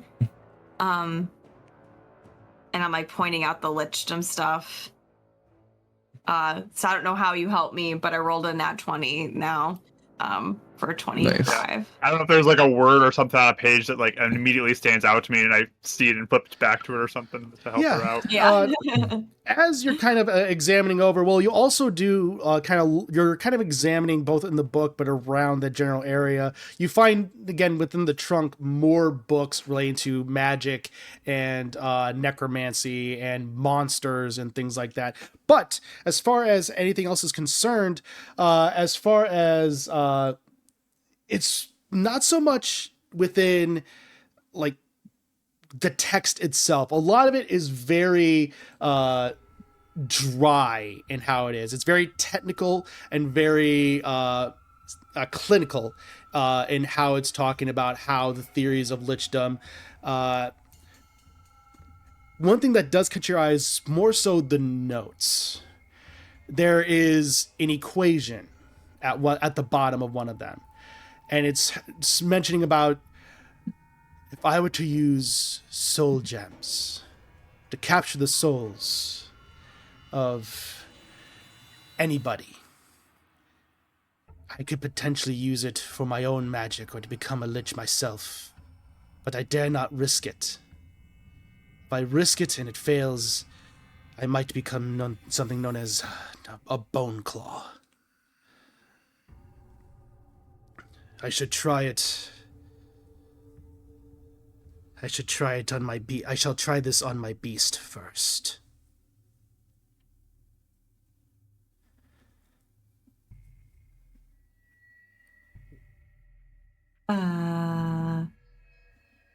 Okay. He definitely was trying to become a lich. Do I know what a bone claw is? Go ahead and make a religion check for me. And as you're making that, Alizé and Gideon, with that 26, you're kind of looking over. You do see that there are definite X's. You see the worlds of Toril and the different continents, and eventually you make your way to Faerun.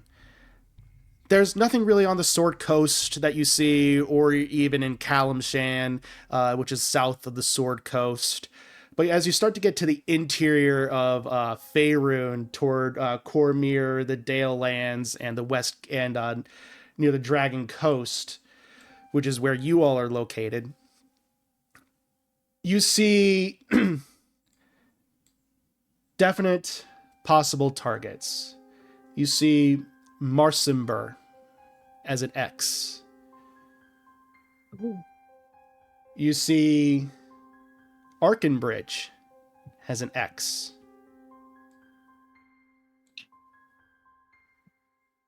And then Gideon. You see Harrowdale as an X. Oh no.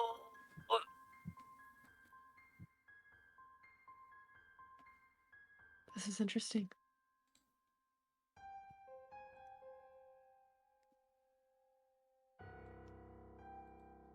You see the globe just erupt in fire, like under his hand, and then just quickly pats it out. Sorry. She'll pat his hand. And she'll turn to the other two. So, I'll say, now, Rezavin, what did you get for your religion to know what a bone claw is? Funny. because I was joking with Rachel how, like, 2025, I really hadn't rolled a lot of nat 20s. And 2026 is going to be my year again. Got another nat 20. Let's go. So for a total of just our 19. 19. Okay. Still, you know what? We count it. We count it, right? We count it, right, folks? Yeah. With that, either way, you definitely recall whispers of a bone claw. Bone claws are powerful undead, but they're something to be feared because effectively they are what happens when a lich fails to become a lich. They are a towering monstrosity of bone and rotting flesh wrapped in shadow and just gangly elements just stringing about. They are horrid, and it's why many people it's the risks of becoming a lich and separating one's soul from oneself. That is a really bad thing. The name would suggest it. Yeah, what is that? Someone who tried to be a lich and did not do it right. If Gideon Okay. tries, like if they're saying this out loud and tries to think back to the memory and the flashes of like what happened in that moment and like start saying them out loud, would that like correlate at all to like whatever they were fighting? Make for me a history check to see what exactly you're able to remember.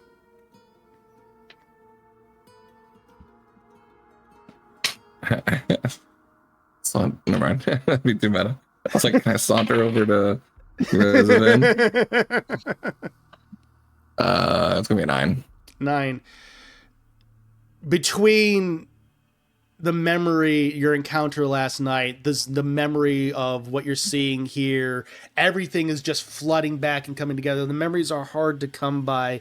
It's hard to recall what exactly you fought. He's like suppressed it so long. Yeah. It's very much a trauma response. So just with everything coming back, it's just really hard to bring back that memory. Yeah. I'll just walk off a little bit. What did you two find?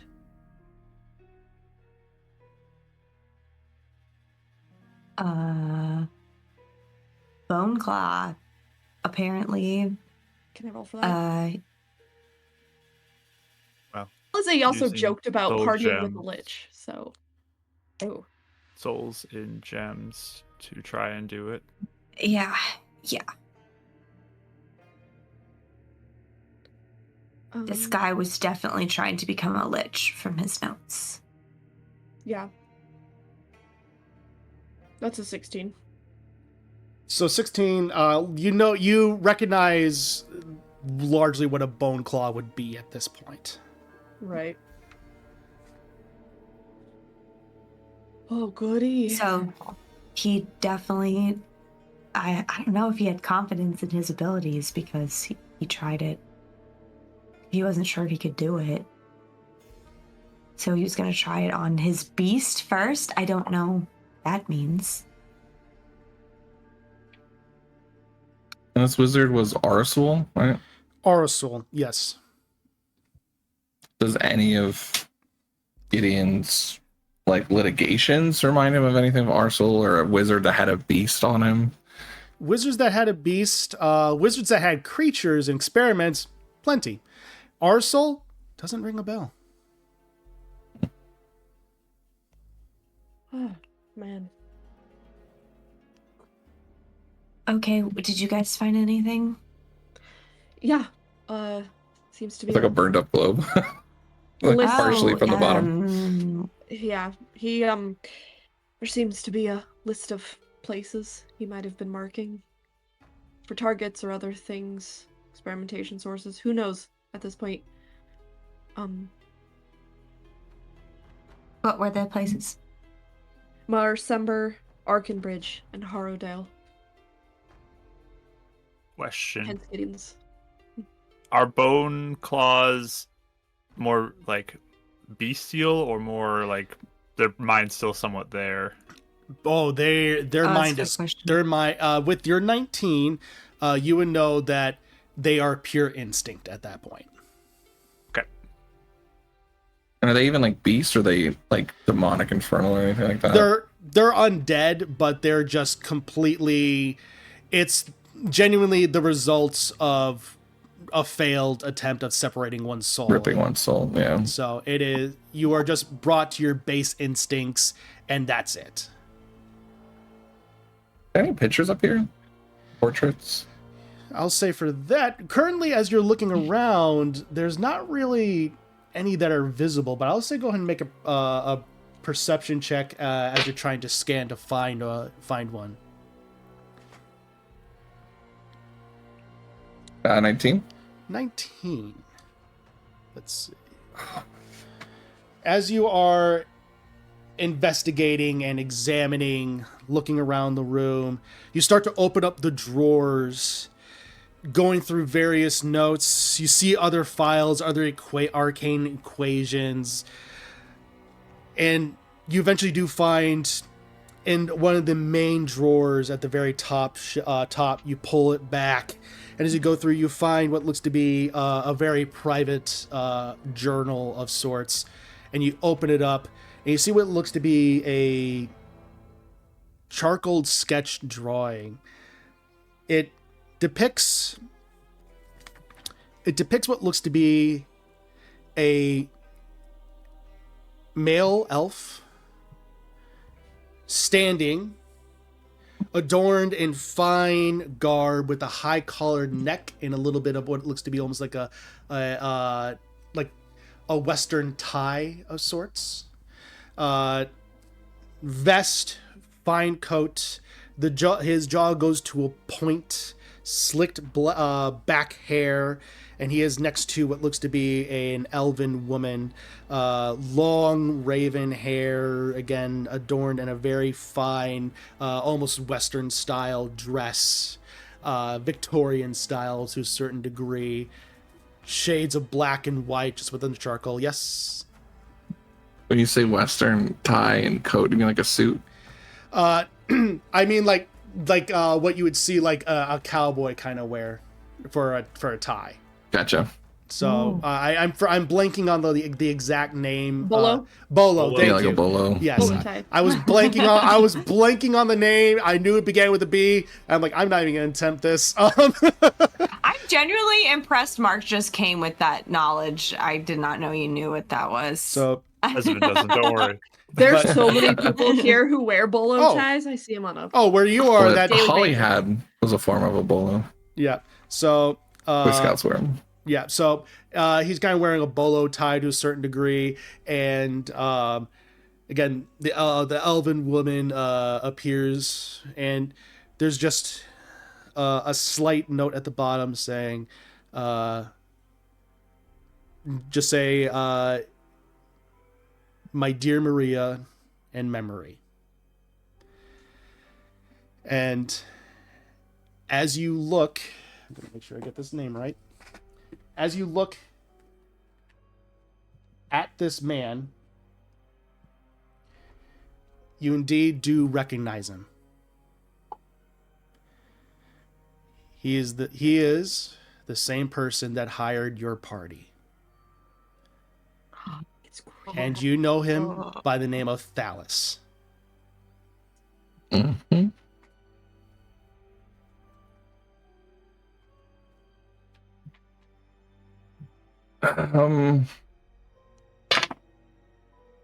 I think you guys just see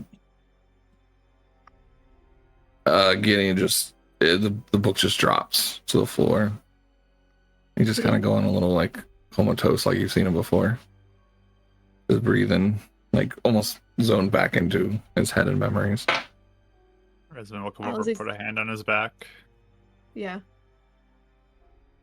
Are you okay? Doesn't seem to respond. Kind of look down at the book. Probably fell open on a page.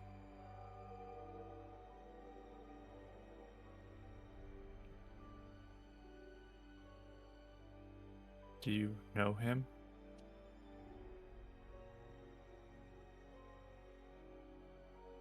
Yeah, that's him. Him.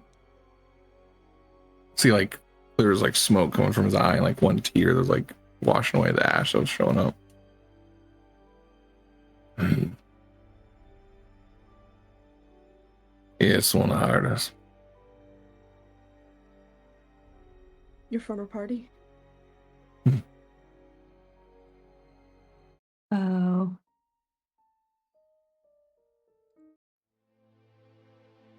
Some of those notes I found was not good. Yeah. Too much of a coincidence. It's all connecting now. Seem flexing like he's keeping his cool, but there's a rise in anger for sure.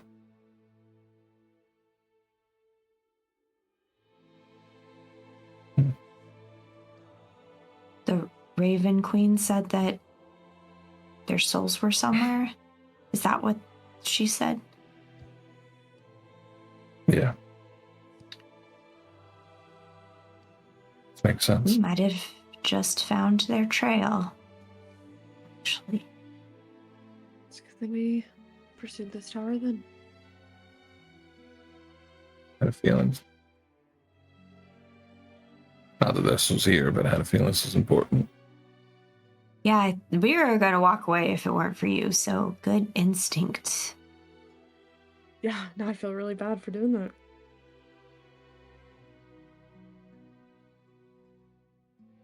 Okay, so he wants to be a lich. That must be why he did this to you guys. You remember anything about him? When he hired you, what did he hire you for? But Make a history check. See what you're able to recall.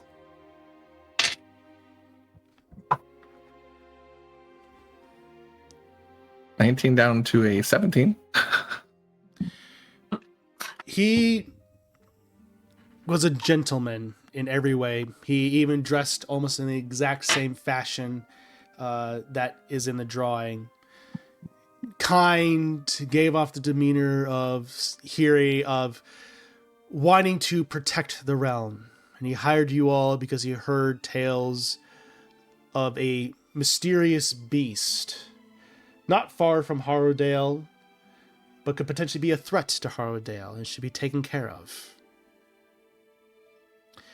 Which, with that 15, you are able to recall that the beast in question had multiple heads.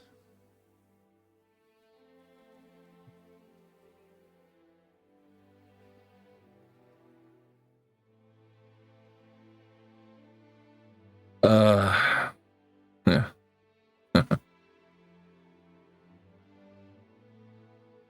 Wish I had you as a friend resident back then, because I feel like this buddy, you can tell he has worse words for him, but he's holding back. Would not have out silver tongued me, but presented himself as well dressed, well spoken, well mannered. Wanted us to take out some beast. Remember multiple heads now, something. I don't know, it's like flashes. Do bone devils have multiple heads? Uh, Or whatever, what? Bone claws, I mean, sorry. I was going to say, because that's a very important distinction. That's a whole different thing. Dang it. Yeah. Maybe that's what I was thinking of.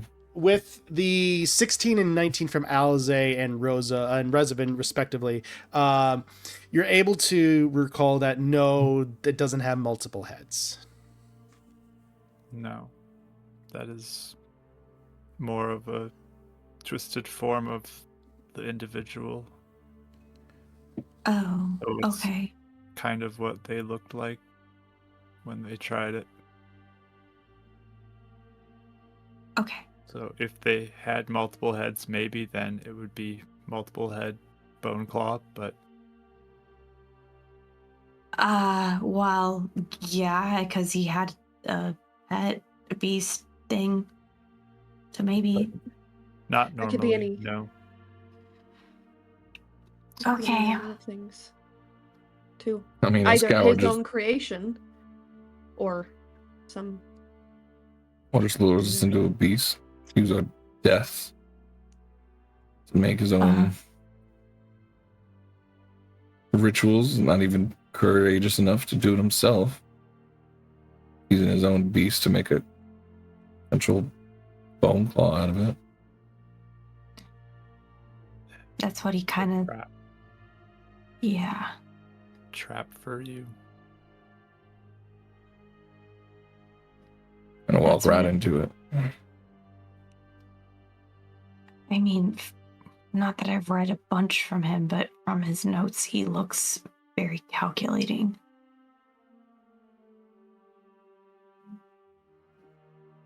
He probably had a long time to plan whatever it is he was planning.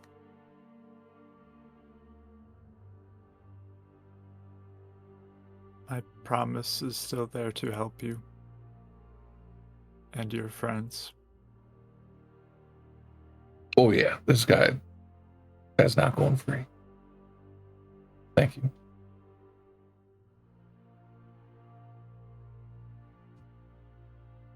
You know, she didn't want to go. Hope. We'd already retired.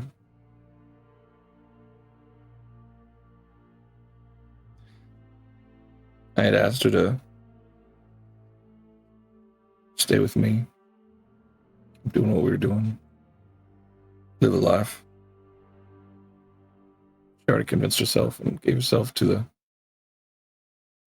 clerics in the convent. She wasn't supposed to go. And I convinced her one more time.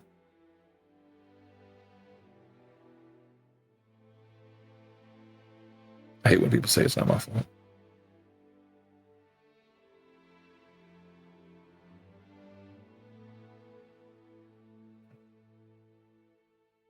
Anything else? It makes sense.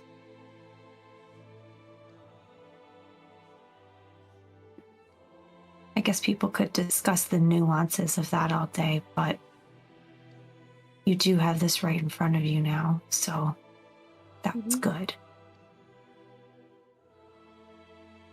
Don't expect any of you to continue on doing it if you don't want to. You have your own things to risk your life over. I don't know enough to be Anyway. freaked out yet, so Considering everything tends to be interconnected, I wouldn't put it past that this man has been dealing with some of the other cults and things, harvesting the souls or whatever he needs to make his. he did something here, too. Where was that? Who was that? Mm-hmm.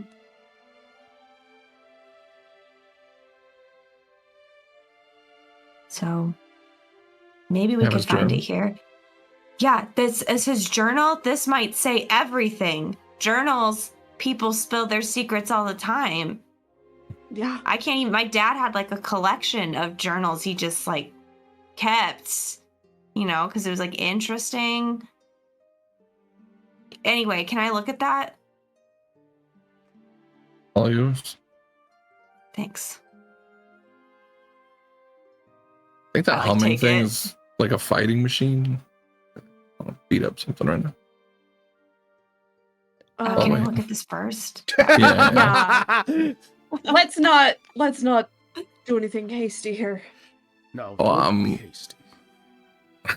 I'm trying not to. So, This place would have been trashed if it wasn't for you guys being here.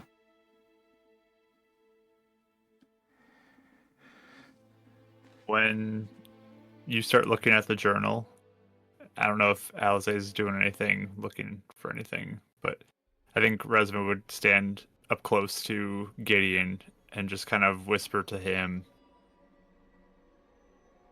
if last night Rosa died when we went to go try to help Connor, would you blame me?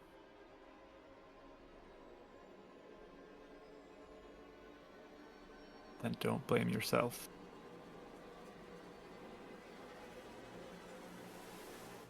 And he'll give him like a nice kind of squeeze on the shoulder.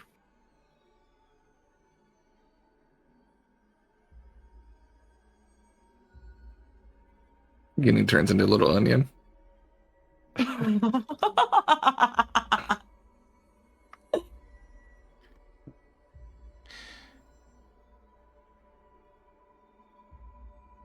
You always have the right things to say, my friend. This thing is wrong. And I will do everything I can to stop it.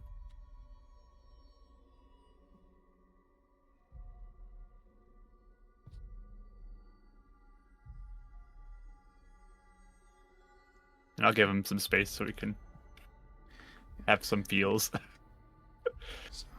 So, Rosa, as you start to examine the journal, you open it up, and it's not written in a language that you understand. So the scribblings are almost written in like bizarre like lines, and then it almost seems like there are just a bunch of loops to it with random intervals. It's clear that this is an actual language, just from your own understanding of languages. There's a pattern to it, but this is unfamiliar. This language is unfamiliar to you. Actually, you can go ahead and make a history check to see if you can potentially even identify what it would be. Okay.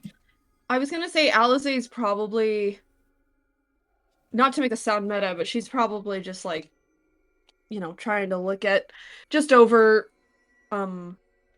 Rosa's shoulder too, because she was looking at the picture. She was looking at like, oh, what's this? Mm-hmm. So do you say investigation? History check to see if you're able to history. The closest thing we can get to like a linguistics type check. Can I guidance myself as I'm looking through it? Yeah. I was gonna say product inspiration. Oh, awesome. So that would be a 21. 21. This, just with how the languages are, with your knowledge and understanding of how languages work, this doesn't seem like a language that originates from the material plane. It definitely originates from elsewhere. Which plane of existence, it's hard to tell exactly, but you do know that it is not of this world. It doesn't look like a mage's writing, right? It's more of like otherworldly. This is for sure another language. It's not written in like arcane runes or anything like that. Like there's no fireball on the page or anything like that. Make a dex save. Like there's nothing like that. So I just know like identify. I can read other wizard spell books. I just wasn't sure if like it was something along that route or whatever. No. No one can. Yeah, it's written in a different language. It doesn't originate from here either. Can anyone cast? There's like a comprehend language type spell, but I don't know if anyone can do that. I'll take a look. There's a spell that could make you understand other languages. Yeah. Mm-hmm. Wow, magic can do everything. And it's not abyssal celestial. Or Sylvan, if I look at it. No. Right. Okay. Yeah. So I could probably read it tomorrow. I think. Wait, is that how bards work? No, bards. Check. No, they don't. Never mind. That's every. Just kidding. That's every level up. You're a spontaneous caster, not prepared caster. I could probably study for it, but it'd be not a good study. With my long history, is there any way? I mean, not that I can read it because I don't have what I think this might be, meta-wise. But can I look at it? So, I'll say go ahead and make a history check to see if you can even attempt to figure out what kind of language it is. Okay. I'm not expecting anything out of a 6, so. No. Again, Rosa seems to nail it, that it seems to just originate from another plane, but even then, you're not... To you, this almost looks like scribbles, so... Yeah. I want to copy it down the best I can and try to... Well, I'm just taking this with Why me, don't we so... just take it? Oh! It's easy. Yeah, The only... this is We can! not... Mm-hmm. Yeah. What? Oh, just in case there was going to be an alarm or something going off if we took something from the tower.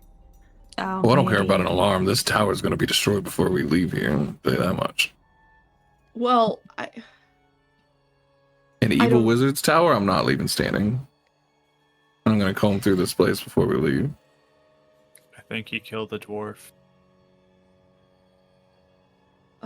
What? There's a skeleton outside. I found a skeleton outside, back from the door. Oh. I was going to say, only an unwelcoming wizard would put some sort of trap like that at a door. Yes. I did say they could have been a jerk. With my history of going through offices and cleaning things and putting places back where they should and all that, can I scour this place for anything that would be like soul gem-ish, like potentially could Janitor be used? check. Yes. So funny enough, Custodians coming through. funnily enough, I was a custodian at one point in my life, so I'm actually familiar with this. You'd know where you'd find things. Yes, actually, custodians know where to find things. I found things. But anyway, I'll say go ahead and make a... Since you're... go ahead and make a perception check to see if you can find anything that would even remotely look like a soul gem. Guidance. What the heck? I'll give you Bardic Inspiration. Ooh. That'll be my last one. Sure. I'll take it. Look I into wanna every find nook and this. cranny. Thank you. I got a 6 on that. That'll be a 26 total then. Okay. Nice. As you're kind of looking around, you don't find any crystals or gems that are out in the open, but you do see that there is definitely in the scattering that of what Gideon was just looking through stuff.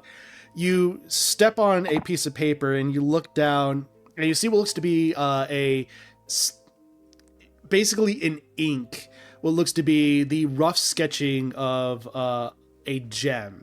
And it appears there are definitely arcane equations written upon it about how it can be used to trap a soul in it when the person dies and that kind of thing.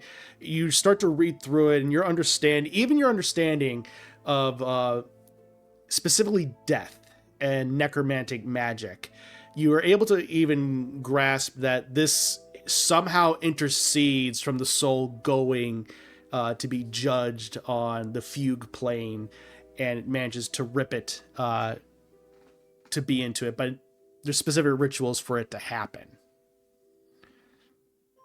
To make a gem a soul gem, I should specify rituals to make it a soul gem. Okay. I will grab this and keep it with our notes about this guy. Yeah, Rosa kind of gathers the most notable looking ones and kind of puts it all in the journal. And Yeah. she just looks at Gideon and she's like, "Do you mind if I keep this?" Sure. Okay. I'll see if I can figure out how to read it. I will learn this language if I have to. I don't know. maybe there's an easier way than that.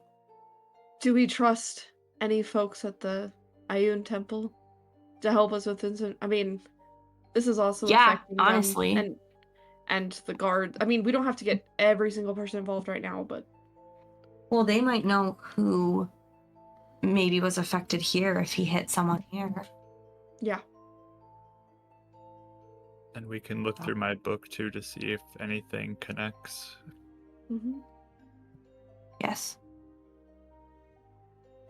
Yeah, that's a great idea. Okay. Is there anything else in this section that looks important?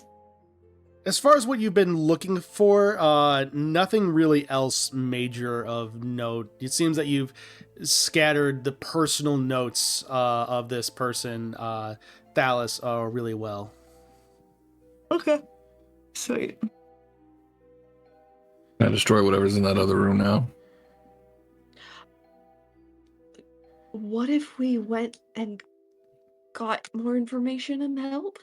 I'm saying this because he is bad. He is evil.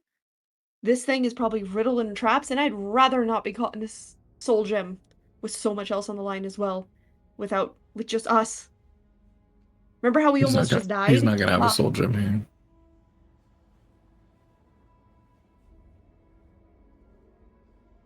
I mean, I want to look at more of this tower. We probably can be careful. Yeah. So. Don't want to that's okay. destroy it at the moment. Oh, I just met the thing on the other side humming. Oh. Let's fight another. Yeah. Can I sneak over and maybe see what we would be dealing with before we do something like that? Sure. And just mentally prep. You said that the door was glowing.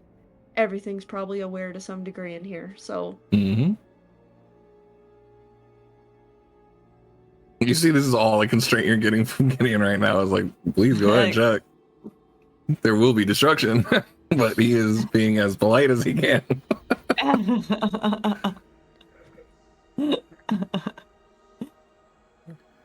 there a door? Yes. On that wall? Yep. It's hard to see, but it's there. Okay. I will put my hood up and sneak over. Right. Go ahead and make a stealth check for me. That's where the dice went. My dice off game. Cleaners put it up on the shelf right in front of me. I would have never looked there. 23. 23. As you go ahead, are you just going up to the door, or are you trying to open it? What are you trying to do?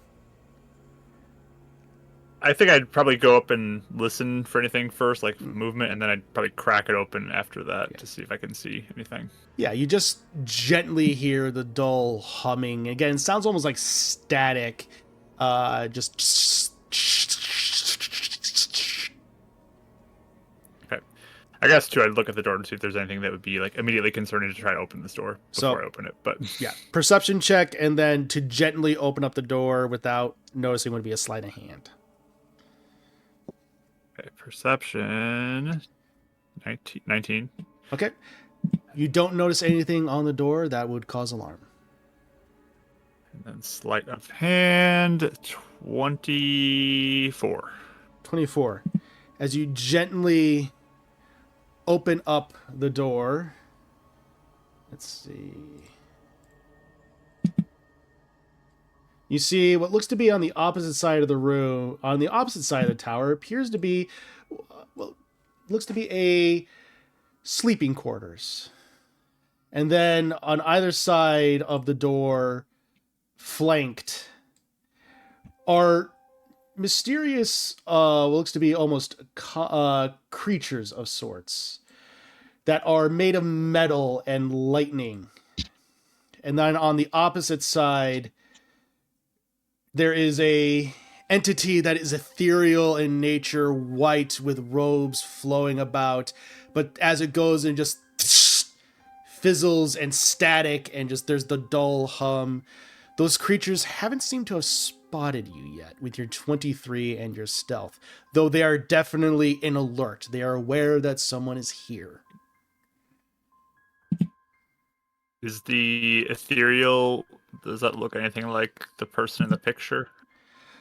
It does not. Okay. Well, I should actually correction. It looks like the woman in the picture.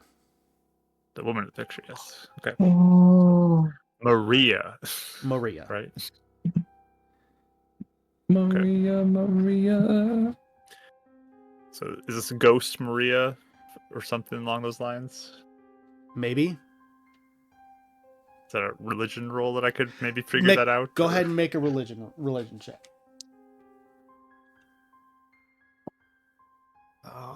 That one's cocked. Too bad it would have been 18 if it would have been cocked. Okay, so one less. 16 total then. This appears to be a banshee, and she is an undead creature. Just kind of lean back and whisper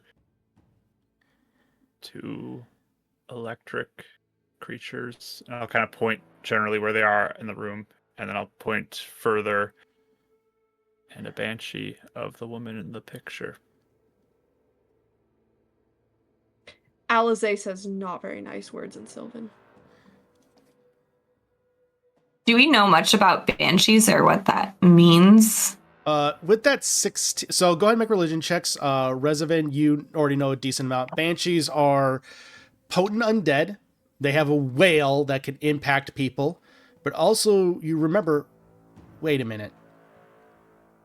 She knows we're here because they can detect living beings. Oh, Dirty 20. Is she looking in our direction? No, She just is floating kind of off? floating off in the distance. Do the shocking things seem like they are doing something to her, or... I'll say for that, go ahead and make an insight check. Okay. Ooh. 23. Wow. Okay. good job.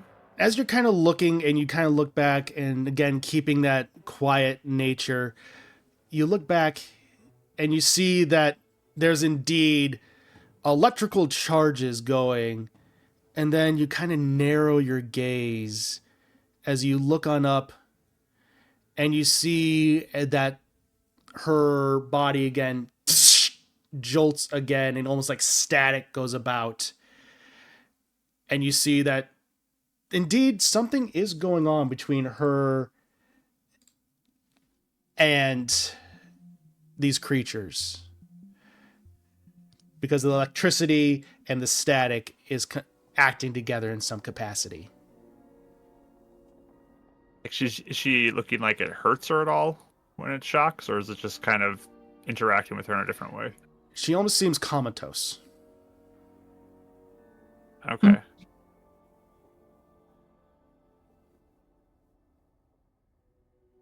It's like she is not moving at all when it shocks her. Shocks her. We trapped her here. Maybe. I mean, he seems to have cared for her. Maybe it's his weird way of keeping her safe. Do I know if banshees can be like sent to the afterlife, like with what they are, their souls, or anything like that? How does that work? Putting it to rest, type of a thing. With the 16, banshees are kept there for a wide variety of reasons.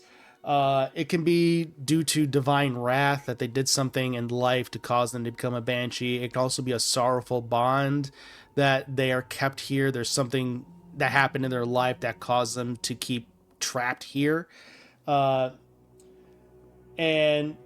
it can be anything along those lines. So potentially maybe bringing them a little bit of joy could help bring them, move them on.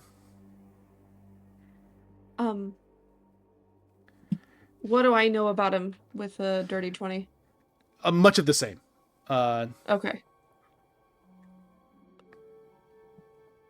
I've faced them when I originally played Alizé, so I'm happy with that role. Yeah, Alizé is not happy about this. She's gonna go look out the window for a second.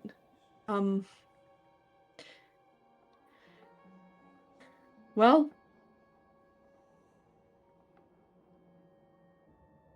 what's the plan with this then?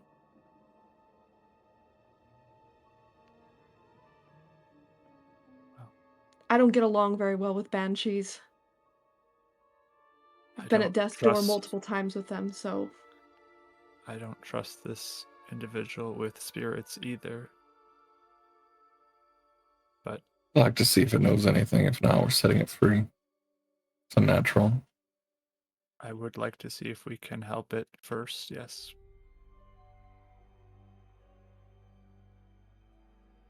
He kind of looks at Rosa. Yeah, we can't see it, right? It's mostly we're just going off of what he's saying. Yeah, if the door was open any further, it's combat time, effectively. Okay.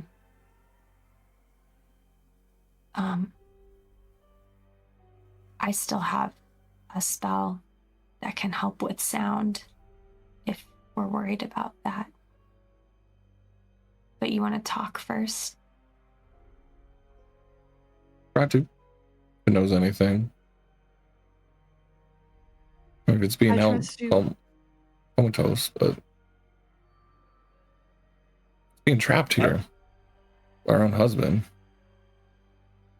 Might be angry. When I looked in this room, was there any staircase or something that would lead down? That would have been the opposite, basically the door on the opposite side of where you all are currently. At the bottom. Oh, okay, at the bottom of the screen. Okay. Yeah.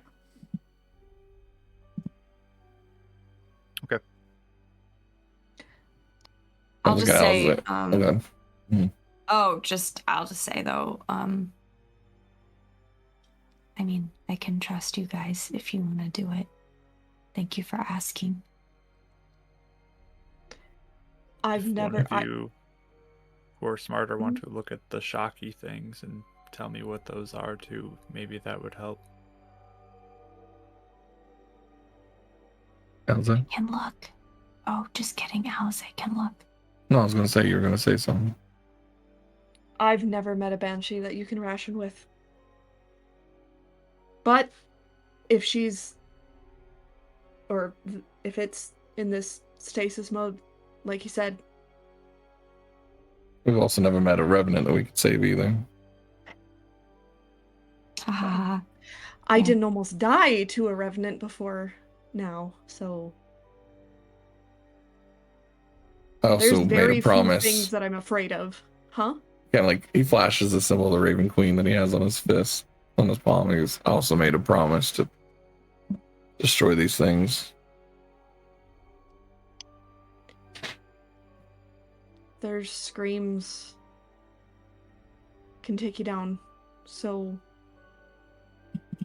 anybody got any earplugs? That's why I just said I have a spell that might help. Okay. But do you want me to look really fast, Rosamund? Yes.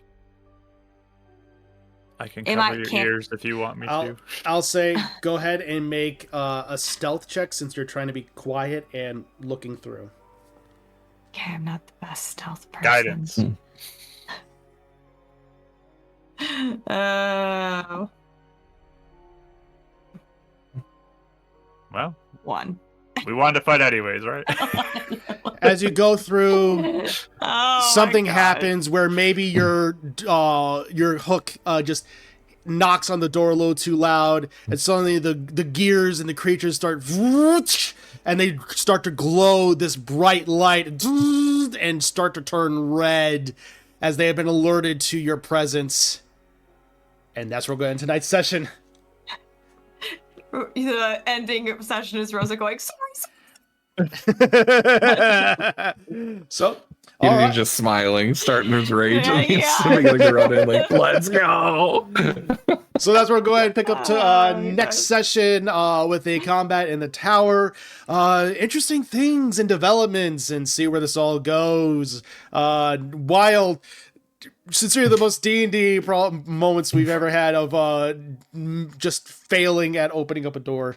Oh yeah, we did great. I It's love like, it. guys, it's the door. Let's keep going. We're fine. We're going to recover.